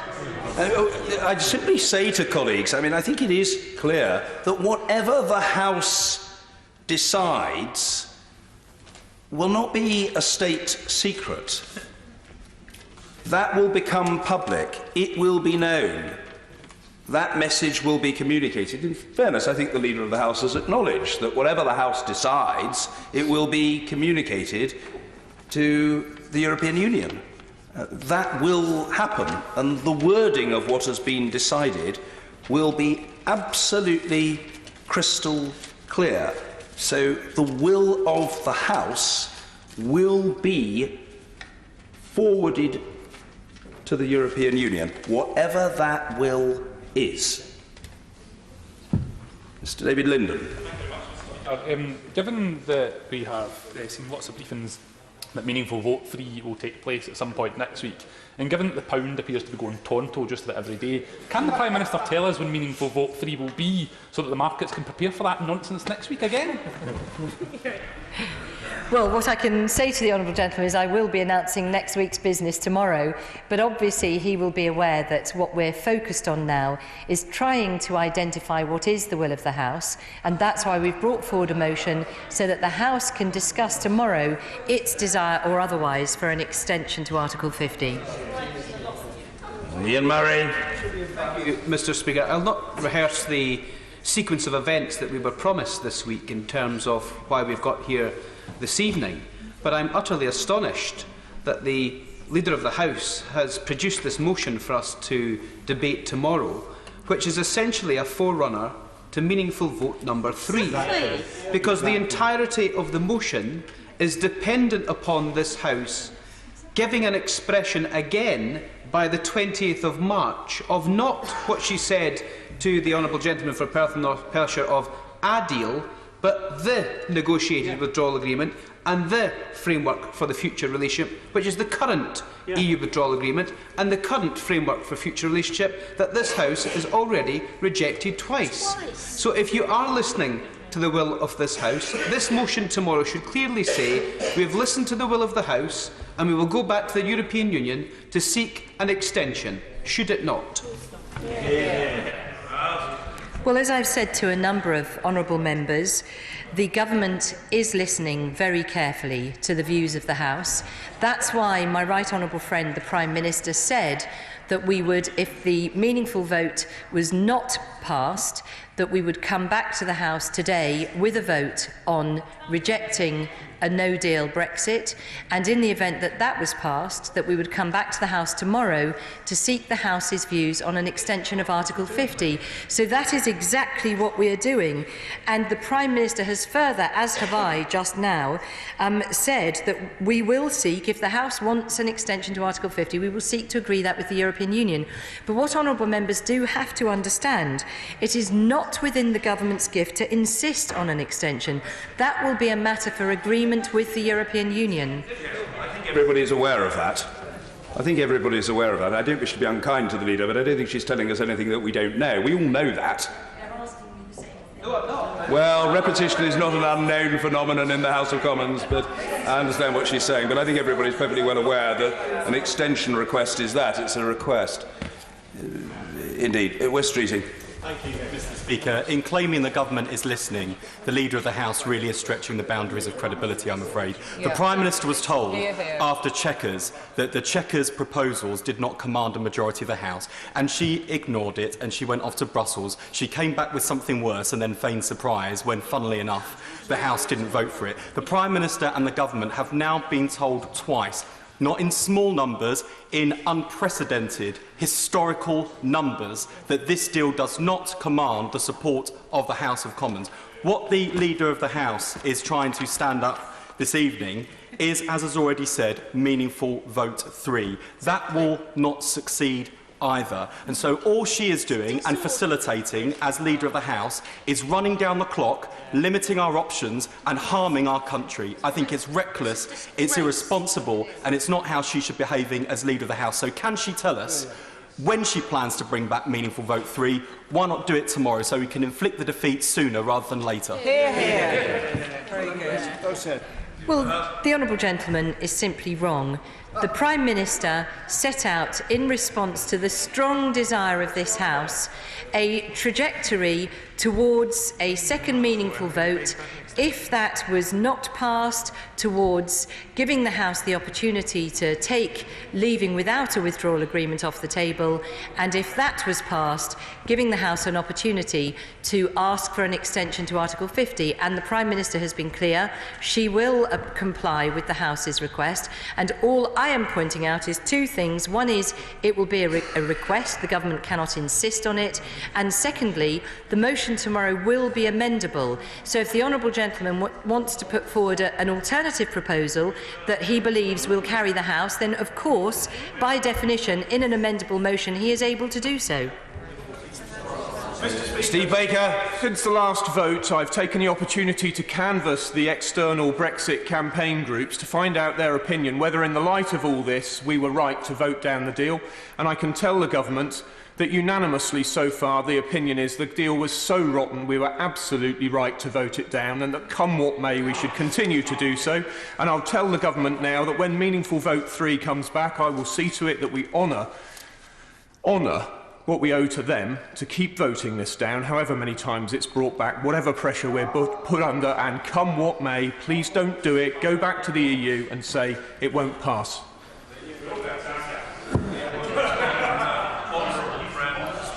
Well, my honourable friend and I clearly have a different perspective on this. In my opinion, the Prime Minister's proposal delivers on the will of the people as expressed in the referendum. It means that we are leaving the single market and the customs union. We're taking back control of our money, our laws and our borders. We are getting out of the common agricultural policy and the common fisheries policy, and importantly, we will have the opportunity to write free trade deals with other nations around the world.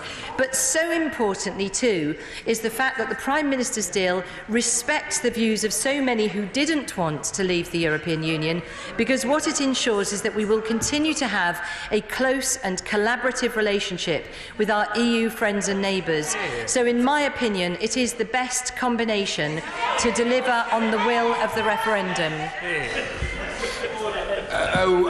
Very well. If the honourable gentleman doesn't mind, and I'm always interested to hear his views, I would prefer to conclude the exchanges on the emergency business statement, and if the honourable gentleman is still keen to raise his point of order, I shall be happy to hear him. Yes, Angus Brendan McNeill. Mr. Speaker. When we were in talks with the Prime Minister before, probably a month, 6 weeks ago, she was adamant, absolutely adamant. It was no deal, it was her deal or revocation. Now the government has pivoted to extension. What's the change of position? Why didn't they stick to their no deal, her deal or revocation? Her deal's dead, and it's now between no deal and revocation. Well, actually, what the Prime Minister was saying was that she was concerned that the House was not giving due consideration to her negotiated proposal. And what she was pointing out to the House is that the government is determined to fulfil on the will of the people expressed at the referendum, and that the alternatives to either a negotiated deal such as her deal and not fulfilling on the will of the people was to leave the EU without a deal, which nobody believes would be in the best interests of the country. Sir Christopher Chope. Mr. Speaker, my right honourable friend has said that we would need to have a clear purpose in order to extend Article 50, particularly if that was for a short period of time. Can my right honourable friend tell the House whether she believes that a change of chief negotiator would amount to such a clear purpose? Well, my honourable friend gives me the opportunity to pay tribute to the excellent work of the civil service, who have really spent the last 2.5 years above and beyond the call of duty, so many of them focused on delivering on the referendum, and I think that's something to be proud of. Sandy Martin. Thank you, Mr. Speaker. Does the Leader of the House not recognise that the Prime Minister will not be able to pass a deal simply with the support of the members, the honourable members that are sitting behind her? And if she had not fully recognised that until this evening, surely she does now. And that if there is going to be any deal that we can take to the European Parliament, the European Commission, the European Council, in order to try to secure any sort of deal other than a no-deal Brexit, she is going to have to negotiate a deal with members on this side of the House. Not just talk to members on this side of the House, but negotiate a deal with members on this side of the House. My right honourable friend has indeed reached out to members across the House, and the honourable gentleman knows that full well. Peter Grant. Thank you, Mr. Speaker. Once again, we see a government that is happy to use the most arcane and incomprehensible procedures of this House when it suits it to frustrate the will of the House, but to ignore them when it suits the government. The honourable member for Rhondda, who is no longer in his seat, pointed out the government seemed determined to cast aside the time-honoured tradition that if you put forward a motion once and lose it, it's gone. Surely there's another time-honoured tradition that if the government have already decided, as they clearly have, when there will be this crucial third vote, it would be courtesy to tell the House now rather than keep it from some other time. But can the Leader of the House give a commitment that every member of the government will honour another time-honoured tradition, that when the meaningful vote is brought back and the discredited deal is rejected yet again, will the government commit to honouring the tradition of 3 strikes and they're out? Hear, hear. Well, I find it a bit odd that the honourable gentleman suggests that we're using arcane procedures. What we're actually doing is using business motions and motions of the House, and those are by no means arcane. This is merely fulfilling on the commitment that the Prime Minister gave to ensuring that the House could first of all vote on whether it wished to take no deal off the table, and then could vote on whether it wished to request an extension to Article 50 from the European Union. Marcus Fish. Mr. Speaker, can the Leader of the House say whether there will be some time to debate one aspect of the withdrawal agreement that has been proposed, which I think is quite interesting, but it really is an encapsulation of much of what's wrong with the government's attitude to the House in describing it, which is the backstop proposals for how the technicalities of customs work out the border.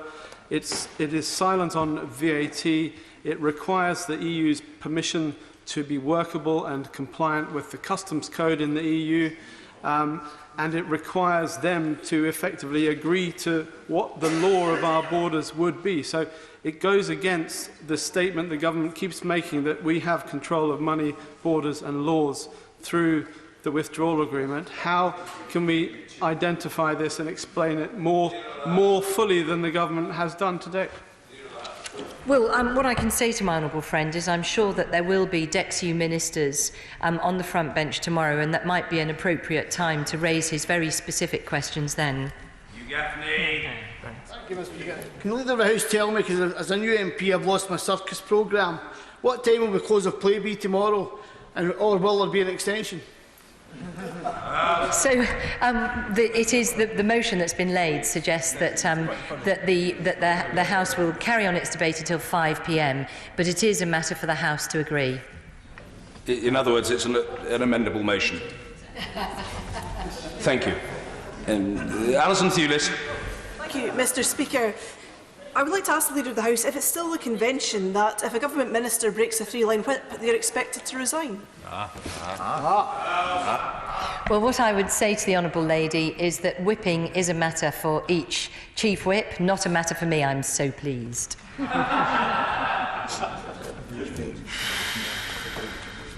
Alan Brown. Thank you, Mr. Speaker.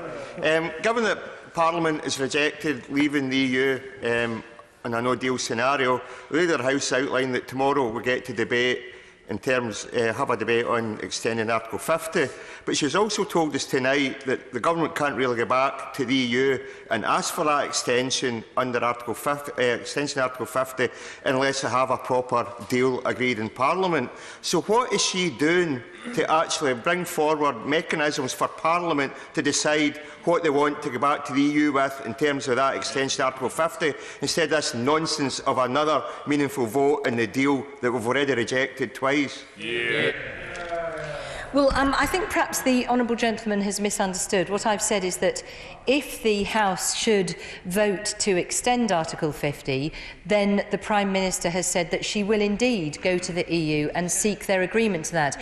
But the fact is that it is only a request. The government is not able to insist upon it because it does require the agreement of all 27 EU members. So whilst we can request the extension on behalf of the House, and certainly will do so, if the EU agrees to such an extension, then the government will bring forward legislation. But the point that my right honourable friend was making is that we cannot insist on that extension. Neil Gray. After Aberdeen's brilliant result against Rangers last night, it was probably only right to give Kilmarnock a wee win. Last night, the Prime Minister and the Leader of the House both gave a commitment that if no deal was backed by this House as a way forward, then that would become government policy. The extension of that principle and that logic, which is very important now after what the honourable member from Wickham has said, it means that the government should be adopting no deal as its policy now. So why is the first item of business tomorrow not a statutory instrument removing the 29th of March as the exit day from legislation? That's right. The Prime Minister gave a commitment to allowing the House to decide if it wanted to decline to leave the European Union without a deal, and the House did make that decision, and that subsequent to that, the Prime Minister would give the House the opportunity to decide to extend Article 50 with the clear commitment to making that request should the House decide to make it.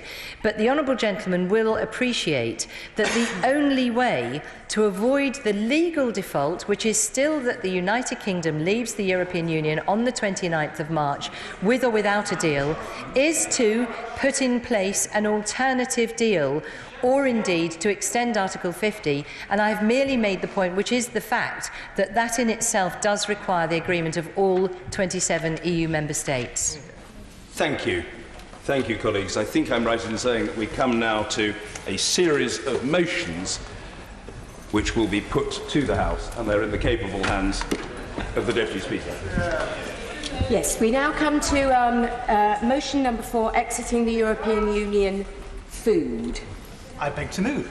The question is, as on the order paper, as many as are of that opinion say aye. Aye. Of the contrary, no. I think the ayes have it. The ayes have it. Motion number 5, exiting the European Union consumer protection. I beg to move. The question is, as on the order paper, as many as are of that opinion say aye. Aye. Of the contrary, no. No. Aye. Aye. No.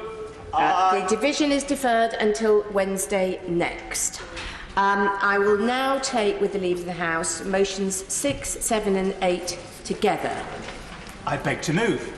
Exiting the European Union consumer protection. 7, exiting the European Union consumer protection. 8, exiting the European Union financial services. The question is, as on the order paper, as many as are of that opinion say aye. Aye. Of the contrary, no. I think the ayes have it. The ayes have it. Thank you. Petition Liz McInnes. Thank you, Madam Deputy Speaker.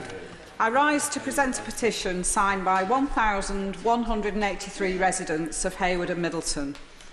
The Post Office recently announced the plan to close 74 Crown Post offices, including the Middleton Post Office in my constituency, and to franchise the service to branches of WH Smith. This puts jobs at risk, affects quality of service and accessibility, and will have a negative effect on Middleton Town Centre. In addition, there is uncertainty about the future of WH Smith itself, who have recently announced closures of some of their high street stores. It is a huge risk to relocate the post office services into a business which is closing stores and might lose more. The petitioners therefore request that the House of Commons urges the Government and Post Office Limited to keep Middleton Crown Post Office open at its current location and the petitioners remain, etc.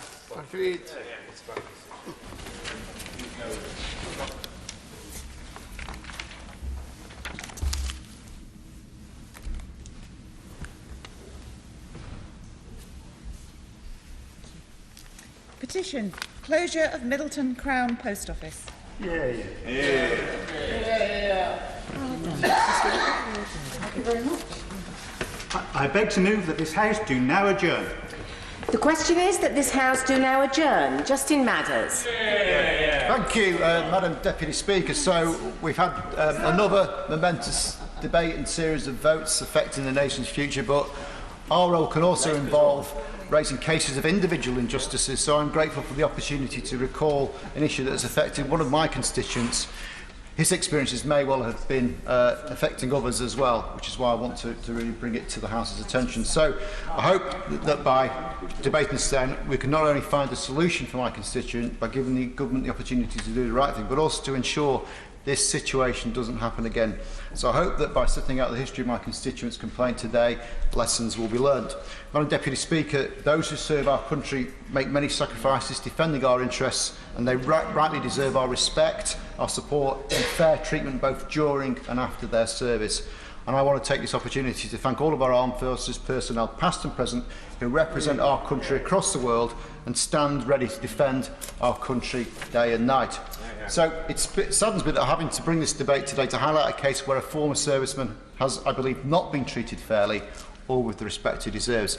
And my constituent, David Cottrell, who lives in Neston, served in the Army in the Cheshire Mercian Regiment for a period of 22 years, from 1987 until 2009, during which time he saw active service in both Northern Ireland and Iraq.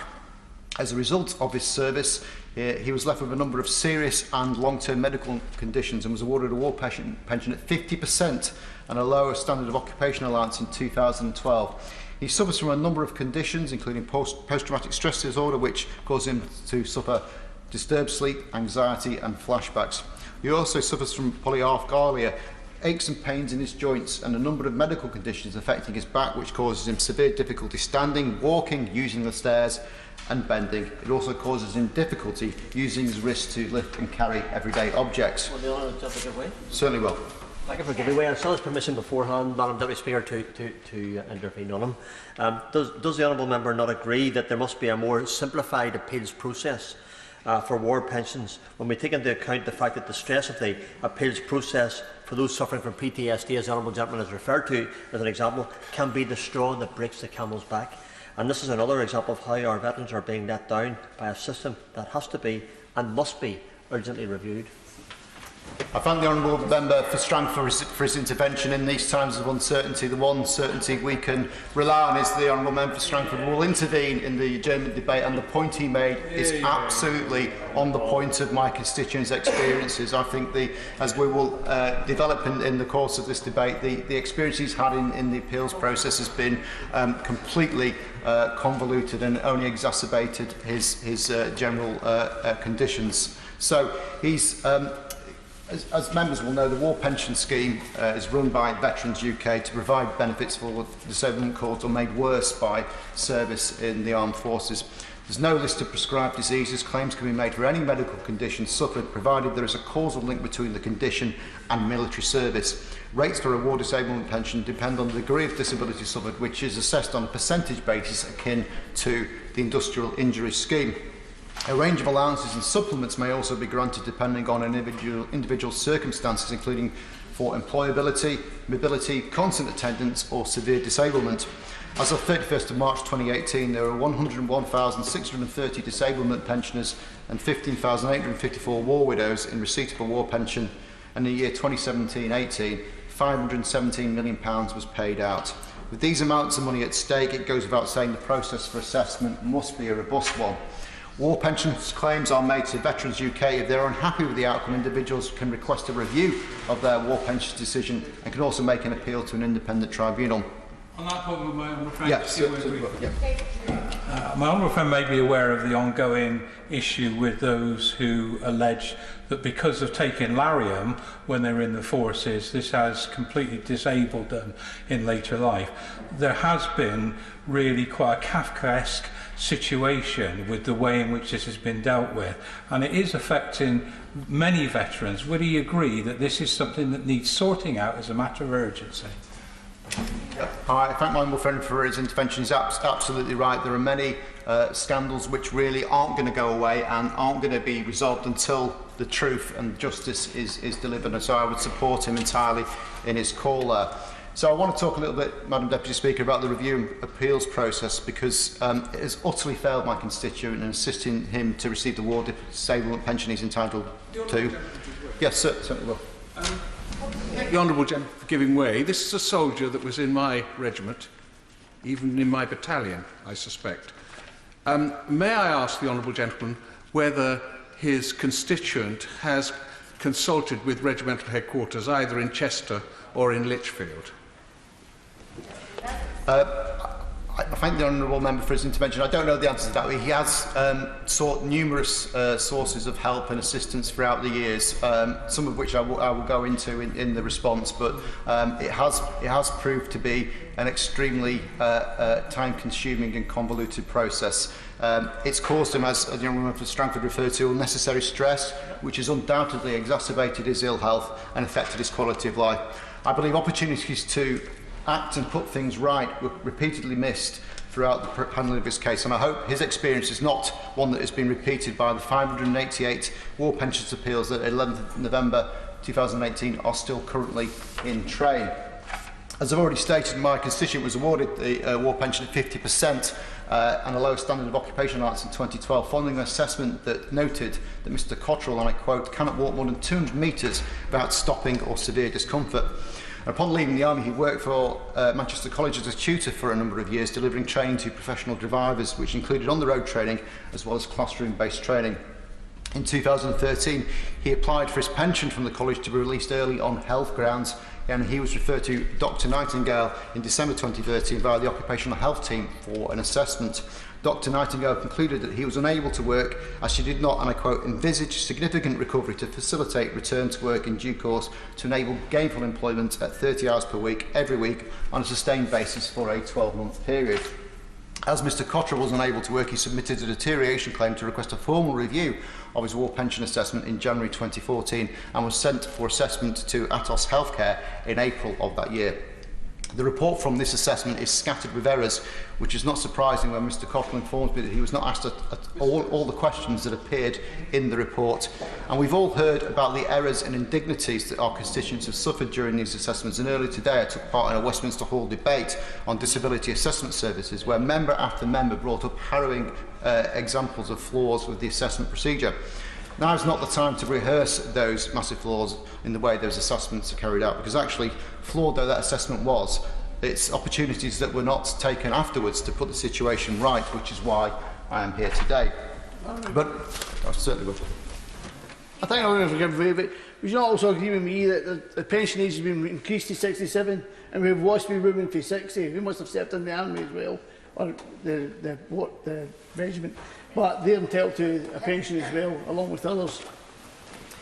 Well, I think my honourable friend for his intervention is right. The injustices that the WASPy women have suffered have been repeatedly mentioned in the chamber, and I think that when they see how we're incapable of finding a way through our current predicament, they will be disheartened to see that this government can't really deal with such a major injustice. But I'll just go back to the assessment for Mr Cottrell.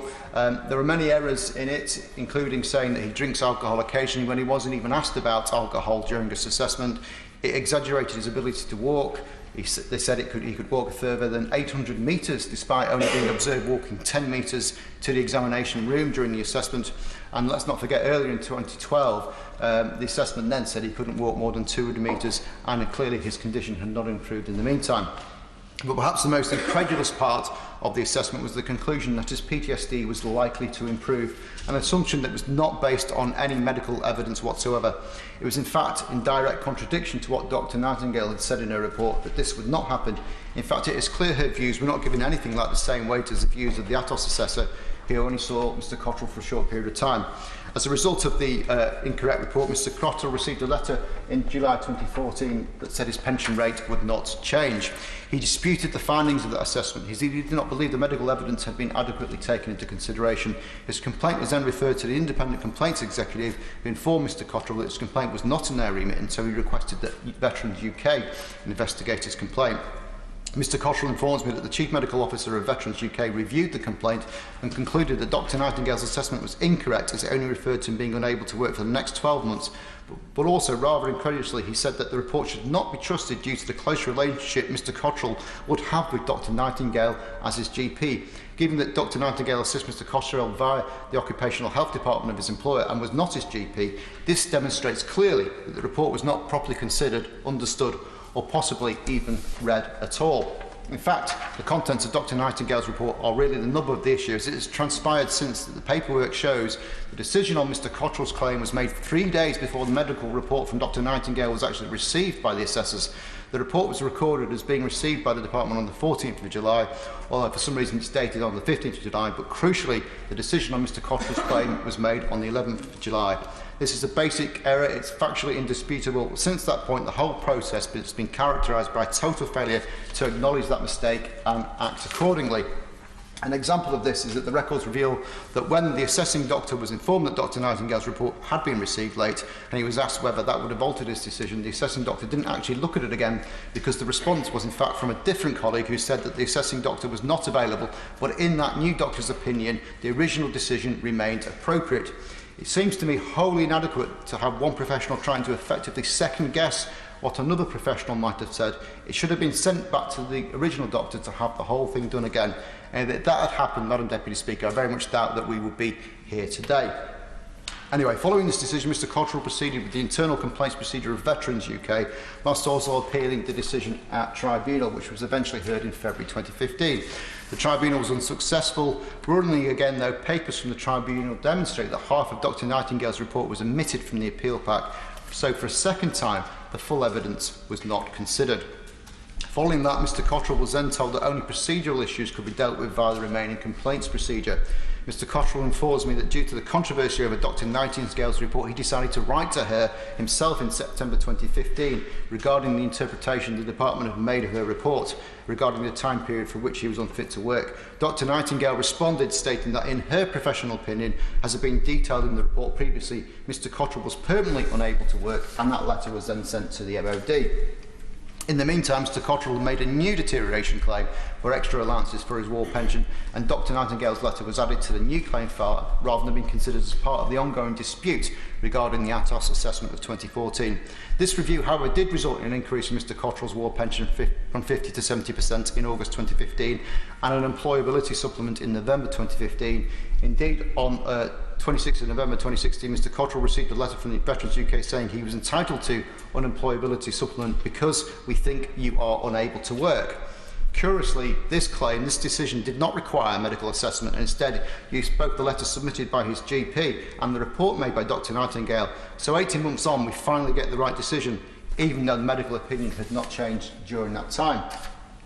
Given that both the information from his GP and Dr Nightingale had been discounted by Veterans UK previously, Mr Cotterill feels that this demonstrates their objection to the appeal was unfounded and that his award should have been backdated to January 2014 when the deterioration was originally reported and the application made. In the meantime, with regards to his complaint, Mr Cotterill was informed by Veterans UK that it would no longer respond to his or his solicitor's correspondence, and so he referred the complaint to the Parliamentary and Health Service Ombudsman. Following this, Mr Cotterill received a visit at home from the Customer Services Manager of Veterans UK, and he tells me during this visit he felt that he was being encouraged to drop his complaint because his new claim had been approved.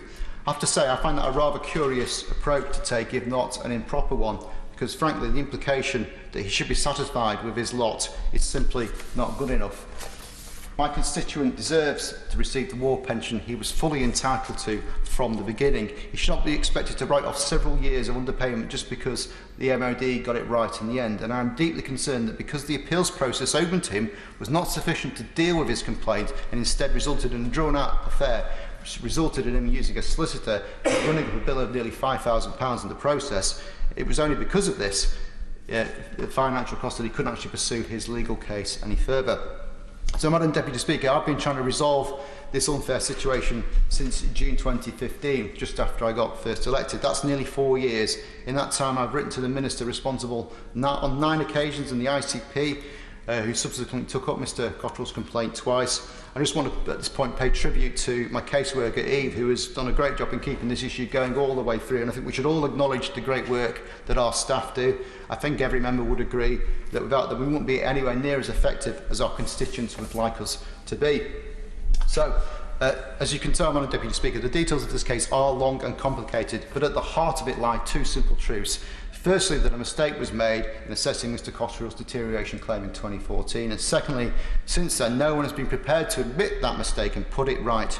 And that's not how justice is supposed to work in this country. If a wrong has occurred, and I hope it is patently obvious from what I have said, the original decision was wrong, then nobody, and certainly not someone who has suffered as a result of service to their country, should be faced with such a begrudging attitude, which is essentially saying, well, we got there in the end, albeit a few years late, so be satisfied with what you've got. Which brings me back to where I started. Our servicemen and women deserve respect, they deserve support and fair treatment both during and after their service. I do not believe that has been shown in this appeals process. And I'm concerned that the bodies and processes are not sufficient to deal with complaints in general. Eventually, the Veterans Advisory and Pension Committee, the VAPC, found in Mr Cotterell's favour and strongly recommended that his ward pension was backdated. Yet Veterans UK ignored this recommendation. I appreciate they are an advisory committee, but what is the point of making recommendations if no one listens to them and they cannot be enforced? Mr Cotterell was also concerned he was not actually able to present his case in person to the VAPC, which meant he could not, for example, make the case for repayment of his legal fees. Mr Cotterell does not know what evidence was considered by the panel, and his communications with VAPC were actually via Facebook Messenger. I think there is now an acceptance that that wasn't appropriate as a channel for communication, but it does bring into question what resources are available to the VAPC to deal with the administration of hearings, which seem to take an age to happen. It's also been brought to my attention that the independent complaints panel is made up of members of the VAPC, so how can that in those circumstances be independent? So, in my correspondence with the Minister and his predecessor, I've asked for a review of the way the case has been handled so that mistakes are learned and no one has to suffer the way my constituent has. I believe that my constituent deserves an apology from the MOD, compensation to cover his solicitor's fees and the backdating of his award to the original application date. As the Minister himself actually confirmed in a letter in March 2017, backdating of awards can be considered when there has been an error in the handling of the case. I believe, therefore, that is the only reasonable outcome. It was manifest that there was an error in the original assessment, and after 4 years there was a recognition by the VAPC that the original decision was wrong. But why my constituent feels so strongly about this, as do I, is that it shouldn't have taken 4 years to go through this process, which at the end of it turns out to be something that cannot actually be legally enforced. So whilst it is obviously an individual injustice that my constituent has suffered, questions need to be asked about how such an obvious error was allowed to continue for so long. I do believe the government also needs to review the powers of the VAPC. If its decisions cannot be enforced, then it is a toothless body, it gives people false hope and it wastes people's time. And frankly, Madam Deputy Speaker, our veterans deserve better than that. Minister Mark Lancaster.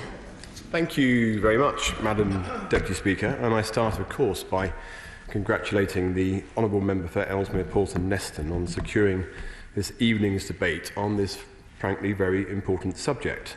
And at the outset, I should first like to pay tribute to all members of our armed forces, in whichever of the services they may serve, for their bravery and commitment to protecting the values and freedoms which we were so fortunate to enjoy in this country.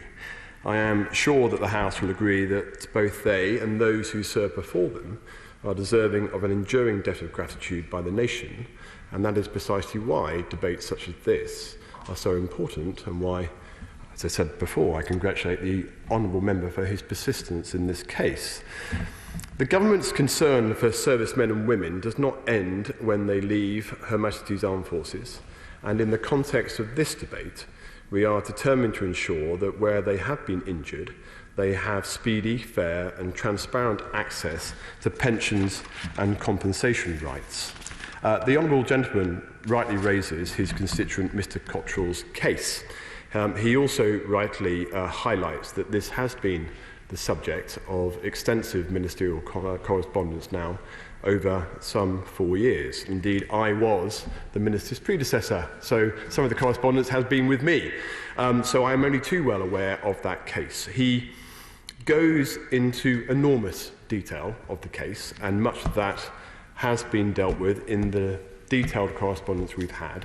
And I think for the purpose of the debate this evening, it would not perhaps be in the House's interest that I go through all of that detail, not least because I don't have time. But there is a wider point here about how this process works. And I think what I would like to do, and I will come back to some detail later, is really touch on some misunderstandings about how this process works or is seen to work, but crucially, I hope for the House, also touch on how we are looking at improving this process so that hopefully cases like this will be more transparent and not go through the long-winded process that we have seen. So the tribunal was created in 2008 as part of the unified tribunal system, which was established at that time under the Tribunals Court and Enforcement Act of 2007. Formerly, this was dealt with by the Pensions Appeal Tribunal. There are separate tribunals for the veterans in Scotland and Northern Ireland, but United Kingdom law applies throughout. And this separation of process I will come back to, because this is one area where we can improve. I should stress that as the Tribunal Service is part of the Ministry of Justice, any decisions that they reach at the appeal are wholly independent of any decisions that may have been reached by the Ministry of Defence. The first-tier tribunal has jurisdiction to hear appeals from veterans who are unhappy with the decision reached by Veterans UK, the organisation that receives claims from service personnel under the compensation schemes which it administers. Veterans UK administers two schemes. The War Pension Scheme, which deals with injuries sustained or aggravated by service in Her Majesty's Armed Forces prior to the 6th of April 2005, and the Armed Forces Compensation Scheme, which deals with injuries sustained in service on or after the 6th of April 2005. So the tribunal's appeals process is determined by the tribunal procedure, first-tier tribunals, war pensions and armed forces compensation chamber rules. And let me explain how this process works. A claim is made by the claimant to my officials within Veterans UK. We've heard about that. They assess the merits of the claim and then reach a decision based on service and medical records and external medical advice from the claimant's general practitioner and hospital consultants as appropriate. A claim may typically be for a disabling injury or battle stress and psychological disorders. And if veterans do not allow the claimant can then seek a review of that decision. In the case of a claim under the Armed Forces Compensation Scheme, this is called a reconsideration. And if the decision remains the same upon review, the claimant may appeal to the first-tier tribunal, but they must do this within 1 year of receiving written notice of the Veterans UK decision. And in the case of claims under the Armed Forces Compensation Scheme, where a reconsideration has not been requested, it will, nonetheless, be carried out as part of the appeals process. So following an appeal, against a decision being made to my officials within Veterans UK, they prepare what is known as a response document. And this document includes all of the evidence upon which the decision under appeal was based, along with any relevant medical and legislative information. And a copy of this is sent to the Tribunal Service, the appellant and their representative at the Tribunal. And once this has been received by the Tribunal Service, they begin the process of listing the hearing at a venue as close to the applicant's home as possible. And the appeal to the tribunal is a full merits hearing, which means that it is a complete reappraisal of the case. The appellant can bring evidence and witnesses to the tribunal, and the panel is made up of a judge, a medical member, and a service member. The panel ensures that proceedings are balanced and that they are inquisitorial in their approach. Tribunals are less formal than court environments, and every effort is made by the panel to assist appellants in putting their case. Sometimes, however, appellants are helped by members of various support groups and charities, such as the Royal British Legion, the Royal Air Forces Association, Combat Stress, BLESMA, the Limbless Veterans, the National Golf Veterans and Families Associations and UK Armed Forces charities. Of course I'll give way. I thank the Minister for giving way, and I also thank the Honourable Member for Ellesmere Port and Neston. Can I also make the point to the House that one of the things that Mr Cotterill might or might not have done is lean on his friends who are actually in the Ellesmere Port company. There is a Cheshire Regiment old boys net there, and this is very, very important. And if the honourable member would like to give me more details, I seem to remember a Cotterill serving with me in Bosnia. If he'd like to give me details, I'll make sure there's a connection. Well, my honourable friend makes a very important point that whilst there is very much a process, and this, I suppose, very much goes to the heart of our armed forces and indeed how we operate, it is that wider support mechanism which my honourable friend describes through the regimental associations, which can also offer significant assistance to our veterans when they have to go through what can be a fairly challenging and indeed difficult process. So I hope the honourable member will follow the advice of my honourable friend and indeed do that. But if I can go back briefly to the tribunal process, a decision of the first tier tribunal can be appealed to the Administrative Appeals Chamber or the upper tribunal if it appears that there may have been an error of law. And England, Wales and Northern Ireland are the only part of the United Kingdom where appealants in these cases must lodge their appeal with Veterans UK rather than the tribunal itself. Indeed, it is unique in this regard in the unified tribunal system. And I appreciate the concerns of many stakeholders in this area of law expressed over several years that this inconsistency is undesirable. And indeed, the complexity of process seems to have made a contribution to the honourable gentleman's case. So it has been suggested that the fact that Veterans UK is part of the MOD means that there is a lack of independent assessment of claims. But the government is satisfied that Veterans UK is scrupulous in assessing veterans' claims. And whilst it is accepted that there can sometimes be a delay in the sending of appeals documentation from Veterans UK to the first tier tribunal, this is an inherent risk in any system in which there are separate tiers of administration. The process in Scotland is quite different. There, appeals are sent by veterans directly to the tribunal, and this is what is known as a direct lodgement. And the government agrees that direct lodgement should also apply in England and Wales, although for this to happen, there would first need to be changes to the tribunal procedure rules, which are made by the Independent Tribunal Procedure Committee. So subject to the necessary changes just put in place by the committee, the Ministry of Justice intend to introduce direct lodgement as part of the ambitious programme of court and tribunal reform, in which they are investing about £1 billion and which is already underway. The aim is to introduce direct lodgement for veterans' pension and compensation appeals in England and Wales next year, 2020 if we can, but because of other work ahead of it in the reform programme, I can't give the House the firm assurance that that will happen. But what I would say, and I would like to draw the attention of the House to, is the vital role played by my officials within the Veterans Welfare Service. They can and do assist our veterans in submitting compensation claims and provide advice about how to submit an appeal should they be unhappy with a decision reached about by their compensation entitlement. And in addition to this, the Welfare Service can provide help and advice on a much wider range of issues, including access to charitable assistance, housing and entitlements to benefit from the Department of Work and Pensions. The Honourable Gentleman is absolutely right to draw this House's attention to the challenges that his constituent has met whilst going through this process. And whilst the principal substances of his appeal was dismissed, there has been an apology for some of the handling of his case. But I hope I've taken this opportunity to outline to the House how we are looking at ways of making this process better and more fit for purpose in the future. The question is that this House do now adjourn. As many as are of that opinion say aye. Aye. The ayes have it. Order, order.